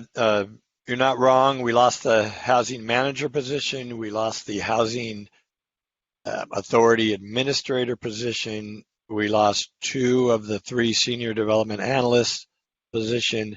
We lost a staff assistant position. Yeah. So I guess even before COVID-19, I'm going, then you can go after me, Commissioner Cameron. I think when we talked about this, I explained that this is a little different than I think what some people's expectations are, either based on having worked in a different capacity where they had dedicated staff to them, for example, the rent control board, or what some others think here, and that much of the work needs to be done by us because there are a lot of tasks that just require administration that housing staff has to do, which, as Mr. Kemper pointed out, for example, if this 5-year plan doesn't get filed on time, then HUD stops sending us the money for the vouchers. And, we got those kinds of things have to happen. And so I don't begrudge that general concept. I actually do think that it's important that we think about what it is we can actually practically do. Because if we want to make the case that our meetings are important to have, just generally talking about how we need more money or like that, which I think everybody would concede, that doesn't actually move the ball forward. I mean, some of us in other parts of our lives are working on legislation, have been lobbying Sacramento on that, have been lobbying the federal government about that, but I'm not sure we as a commission can do that. I do think there are some practical things. I think when issues like what to do with 3.5 acres of public land come, that's not just a little thing, in my opinion. That's a big thing, and the possibility of making a big dent on affordable housing, and is something this commission should be weighing in on. And I think the question of how we are negotiating for affordable housing on other items is an important issue, and it's something practical and that can happen right now. I actually think that we ought to be looking at funding in ways that we might actually impact. So, for example, we couldn't do it as a commission because we weren't allowed to meet, but I've had discussions with some of the people who are into private capital for the acquisition of units and turning them into deed restricted affordable housing in exchange for a model that allows them to make that work, because they're getting the tax break that occurs when you're doing that. And so comparing, for example, what city did do, where it spent 20 some odd $1 million buying a building in Pico neighborhood, which is a good thing to preserve that building, the question of whether there are ways to leverage private capital so that our own money can go further, or possibly even be eliminated to a large degree, is something that we could work on, and we could be helpful in exploring that model and advising the city council about whether that's a way to make our limited dollars go a lot farther. I do think that being involved in the housing element issue is important, given that 70% of the housing that we're supposed to create in the next RHNA cycle is deed restricted affordable housing. That is the expertise, or has been, of this commission. And I think we can be important to that discussion. So I guess, to me, we can make the case better that meeting right now is important if we have concrete things that we can tell the city council that would happen right now. I think understanding, and I hope we're going to hear in the manager's report about the pod expansion, I think that's an important thing to know about, and it's an important data point for how we spend money in the future. I think the issue of making sure, are there any problems in our implementation of the single waiting list, addressing a very strong public concern here that people don't know how to get into housing, or they feel that there's been some unfairness in that, et cetera, et cetera. I do think the issue that Commissioner Kamner raised about systemic racism and how we can address that is something that we could talk about and perhaps give some useful advice to the council. These are things that don't require the city to have money that it doesn't have right now are things that I think if we can put together some of those things, that will make a more persuasive case for why we should meet now. I also think, quite frankly, that we're going to know a lot more in, hopefully by the time what would be our regular November meeting, because there's some really important things that are at issue. Obviously, the whole federal government's at issue, and that could have a huge impact, not only on affordable housing money, but on money in general for cities. In the HEROES Act, there was money that would have gone directly to Santa Monica. So depending what the political outcome is in November, our budget situation could look rather different than it does right now. The split roll could pass, and that could have a significant impact on what the budget situation is for the city of Santa Monica. Proposition 209 could be repealed, which would have a huge impact on what types of opportunities there might be for addressing, systemic racism in the city, in terms of bringing people back, prioritizing that in our affordable housing programs and things like that. So for my own thought about this, my feeling is that this is a helpful discussion, and then what we ought to try and do is make the case, hopefully together, but if not, the six of us can make that case individually. And another opportunity, quite frankly, actually, is that I do understand from staff that somebody figured out that they had left out the Housing Commission. There is an appointment there, and that is an opportunity to speak to the council. That is an agenda item before the council, and one could show up and speak to the council about the importance of the work of the commission. So I do think that hopefully the economic case for where the city is could look very different 60 days from now, knock on wood, from my personal perspective. And that if we could point out certain things that we could specifically look at in the short term, that would not be something that requires a lot of staff work, and also something that doesn't require a lot of money that they may not have at the time, would be, in my mind, the most persuasive case we could make to restoring the meetings of the commission. So those are my thoughts. But now, Commissioner Kempner.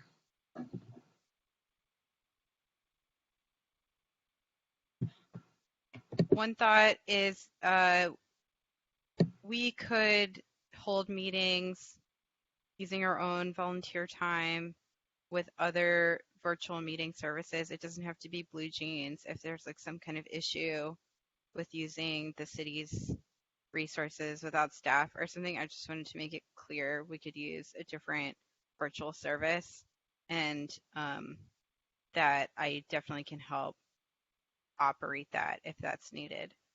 Chair Sullivan, I was definitely not proposing that we waste our time just agreeing that we need more funding for affordable housing. That would definitely be a waste of time, and that was not what I was talking about. I was talking about what we were doing in our subcommittee, which is that we were looking at the amount of funding that we need, plus the resources that we have here in the city to make like specific actionable recommendations for the city to fund more affordable housing and build more affordable housing. So that was what we were doing on that subcommittee. It was not just to agree that we need more funding for affordable housing. So I think that's a much better use of our time, again, than like individual projects with maybe like at most like 10 or 50 units here and there. But like, again, I think our jobs are to solve these problems, these like underlying problems for the citizens here long term. But that's the only thing I wanted to say. Thank you. Okay. Anybody have any final comments on this agenda item, or shall we move on to item 6? Okay, seeing none, I think we are done with item 4. Sorry, on to item 5, which I believe is the manager's report. So just to remind commissioners, since it's been a long time, there's no discussion during the manager's report, but we can ask manager questions. Good evening, commissioners. I do have several things I'd like to report on. So the first of which is the Preserving Our Diversity program, the POD program.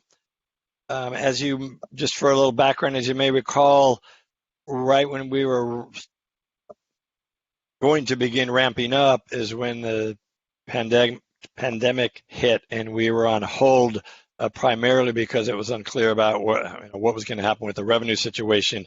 But council did authorize, as I think the commission knows, the budget as of July 1, and I'm pleased to say since then, in this phase 2, we've added 91 households to the POD program as part of the POD 2 program. We have 17 original households left from the POD Pilot 1. We have received 872 what are called registrations, non-duplicated registrations. We mailed out, there's a two-phase. Folks register with some really basic stuff, and there's not really much of a cutoff at all. In other words, saying it's not an eligibility. It's just, hey, you're interested. Then we mail out, and so we mailed out 600 applications, and we received back 415. One of the biggest challenges we do face, and we had the same experience in the POD 1 program pre-pandemic, is an elderly population, and there's many things we can do to move the assembly line along, but the one thing we don't have control over is when the household returns the documents we need to say, okay, you've approved. We are doing several things we think to help that. We are actually getting on the phone and calling them and saying, hey, we mailed you an application a few weeks ago. Do you have any questions? Is there some barrier to bringing it back? We have also have a person who is setting up some appointments. If folks are saying, I'm not comfortable dropping it in the mail, my information in the mail, there is some concern that folks have shared with us about putting confidential documents in the mail. We are trying to, I'm in the process of trying to set up a kind of secure lockbox in front of the police headquarters.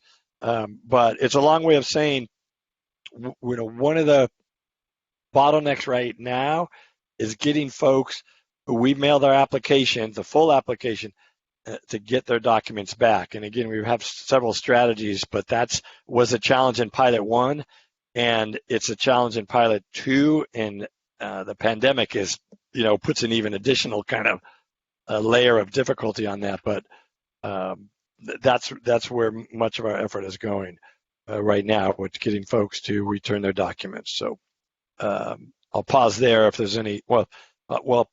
I'll pause there if you have any questions about the POD, not a discussion, but just any clarification questions about the status. And I do have a couple more things to report on for other programs. I'm going to ask a question, and then I'll call on you, Commissioner Flora. So of the 91 that have been enrolled in the 17 original, how much of the $2 million annual budget is consumed by those 108 folks? That's a good question that I don't have the answer to. Okay. At hand. I will. In a broader context, one thing I will put out there for you to be that is a possibility. Is I think it's still possible, or I think it is possible, that of all the participants who have applied to date, that it might be possible to serve them all with the total budget, not per the buckets that the Housing Commission originally recommended, this much here, but actually it's possible it may be possible at this point in time to serve all the folks at least who have applied up to this point in time. So I do, if that's at all what you were trying to possibly get at, Chair Soloff, I just want to say that, but I don't have specific data, but it's something that we've been looking at. Commissioner Flora. Thank you. Jim, I just want to pay you and the department a big compliment. I know I was impatient about getting pod money out, but 91 participants in the era of COVID, among the most vulnerable population being our applicants, getting 400 applications with limited staff. Kudos to you. Keep up the great work. That's a fantastic report. I'm heartened by it, even though I know we all want to do more. Great job. Thank you. I mean, we do want to do better. Based on what I think the staff and the commission understood to be the possible total pool that could be based on estimates supported by the $2 million budget, I will say, it's on track. That's about a quarter of what we're a quarter through the year of ramping it up, and that's about a quarter of the folks we thought we could help. But we would like to do better. If we have a way to do it, we're aiming to do it in 6 months if we can. I don't want to put an expectation that's possible, but it is a top priority.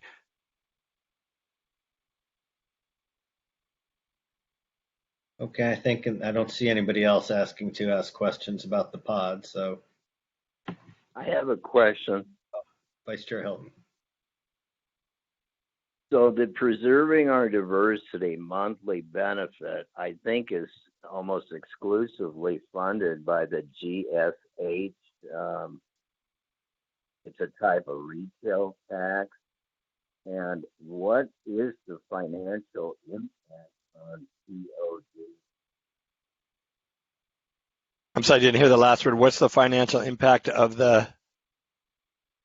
Well, of a virtual complete.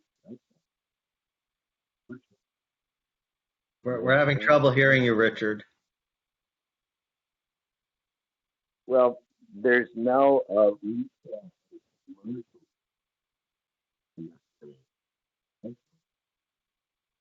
I don't know if it's where you are in your apartment, the reception, but you're cutting in and out, and we can't follow. I'm sorry.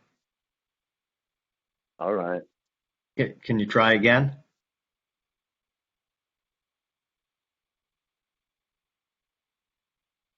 Okay, so we have 91 new enrollees. So what's the cost of 91 enrollees?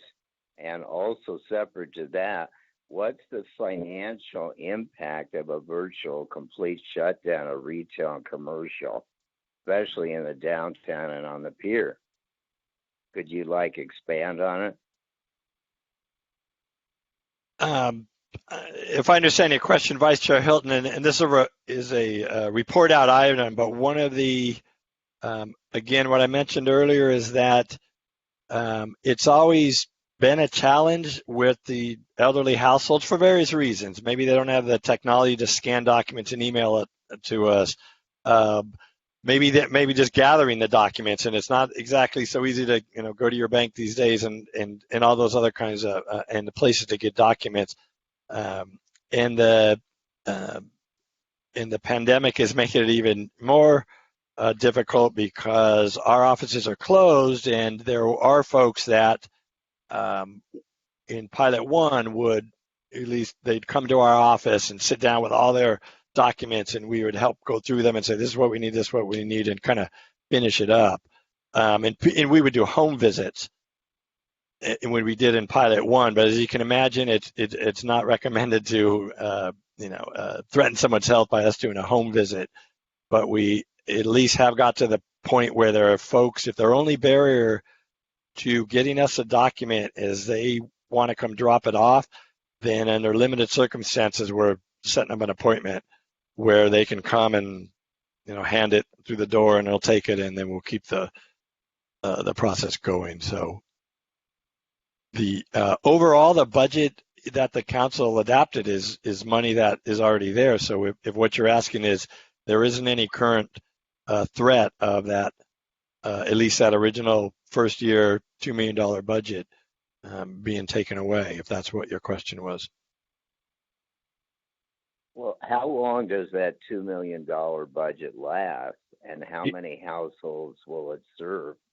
It's an annual budget, and council will have to, on an annual basis, allocate the money for all the folks on the program, unless they want the result, which would be some kind of termination of those benefits. And we have said all along, it's hard to estimate, because until we know what their assistance is, it's a wide number. But we had estimated in the past, I believe, somewhere between 250 and 350 households overall. But it's possible we can do some more than that. It's just going to depend. But getting back to my original question about GSH, the retail tax, doesn't that have a significant, Jim, impact on our housing budget? It's a significant revenue source, Vice Chair Hilton, if that's what you're asking. And it is a significant revenue source. So what's been the loss? I'm sorry, I didn't hear the last part. What's been the pier and downtown retail and commercial are virtually closed. There's little activity. So what is the impact on that retail tax revenue? Isn't it significant? I don't have specific. I wasn't prepared to provide that kind of information, so I don't have that. I recall I thought reading some kind of city report that maybe said the impact on the retail revenue maybe in the 0 to 20% range or 25% range. That's what you're asking. So but the original impact. So Richard, this is the housing manager's report, and I think you can ask Jim maybe how much money the city council is putting into the housing trust fund right now. He might know the answer to that, but the specifics of the revenue streams to the city, I think, is a different department based on prior discussions with city council. And I'd be more than happy to speak with you after the meeting about what staff reported to city council about that at the time they set the budget. But thank you. Those two things are not the same, what the city's putting into the housing trust fund and what the city's receiving from GS and GSH.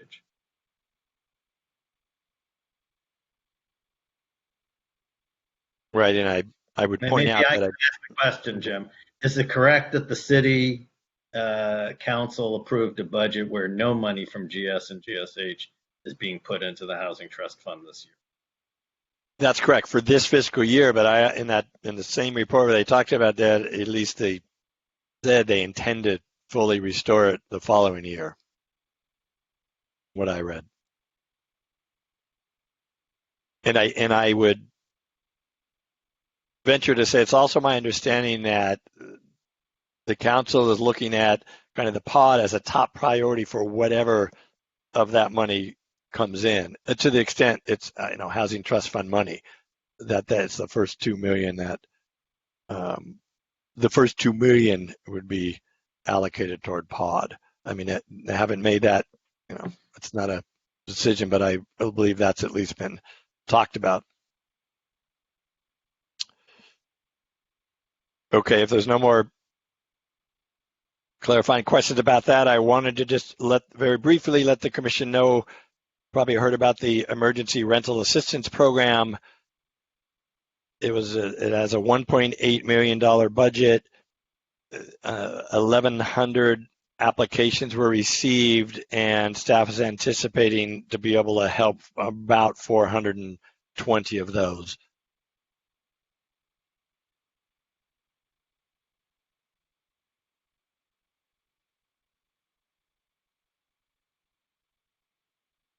And then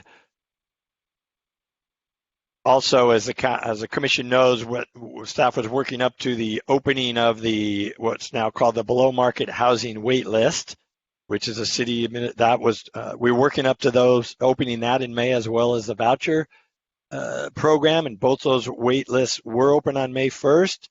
The below market housing wait list will serve as a feeder for the inclusionary housing affordable residences, as well as the city-funded affordable housing residences, such as the Community Corporation and EAH and the developers that are doing that. To date, we have about 3,300 applications on the below market housing wait list. About 1,200 of them have already been confirmed as living or working in Santa Monica. About 1,200 have kind of been deemed the other way, that they do not live and work in Santa Monica, and there's about 1,000 they're still are under review. But we are happy that at least seems a pretty robust list at this point. And then the housing choice voucher list, aka the Section 8 list, also opened on May 1st. To date, we have about 12,000 applications for that. We also opened a specific, what's called project-based voucher wait list for the 3 senior properties where vouchers are attached to those, and we have about 1,000 applicants who signed up for those. And then there is also one building that there is one building that serves a very low-income population, but also serves a disabled population. We have received to date about 1,300 applications for that property. So that's an update on the 2 wait lists. If anybody had any clarifying questions, I'll pause for a minute. We'll go on. No, I do have a question. Has the city been able to timely supply potential people off the wait list to the affordable housing providers or the inclusionary housing units, to fit all the different configurations? Because I know that's not just, yes. Being on the wait list, but it has to be the right income level and it has to be the right Correct. family size and all of that kind of stuff. Do we have enough people in all these categories that we actually know about, that we're able to get folks to see the units within a reasonable period of time after a vacancy occurs? Well, let me try to answer it this way, Chair Soloff. Depending on how you define enough, we have had sufficient. We haven't run out of anybody, but the category that is always the category that always is the shortest list, so to speak, is the moderate income affordable housing units, which tends to be in the inclusionary housing portfolio, as I think the commission knows, not necessarily the city-funded nonprofit affordable housing portfolio. But we are trying all different kinds of different marketing strategies to just get the word out and get people to apply. As you can, to some extent, I think at least folks can, it's a reasonable person would infer that you have 2 lists opening at the same time, and on one list called the vouchers, you have 4 times as many people apply. And by that, what I interpret that as, because with that voucher, you only have to pay up to 30% of your income toward rent, whereas other non-voucher affordable unit, that it's affordable, but you've got to pay whatever that opportunity is at that point in time. If it's a low or very low, extremely low, that's a little different of an equation. And I think households, that's one of the decisions they make when they're, when these opportunities come up. The direct housing assistance to the household is what, for so many households, makes a difference. And again, that's not to say that affordable deed restricted housing is not important, because we have 3,000 of those units that are occupied in this city by that. It's just to point out that there is a difference in some folks' minds. And then Of course, you from earlier, the staff report earlier, and just reiterate, I think you all know the 5-year, this plan and the commission recommendations will go to the Housing Authority Board, aka the council, on October 13th. That's the right day, that Tuesday. Also, the city has decided to move forward with the filling the vacancy on the Housing Commission, and that's my understanding. That's also going to be agendized on October 13th. So to the extent any commissioners can help get the word out about folks should apply, encourage you to do that. And that was one last thing. Also, there was some reference to this earlier in the meeting, but the first new city-funded affordable housing project that will have come online in a while with housing trust funds is what's referred to as Greenway Meadows, being developed by Community Corporation of Santa Monica, 39 units targeted to seniors. Those residences will be filled from our below-market housing list.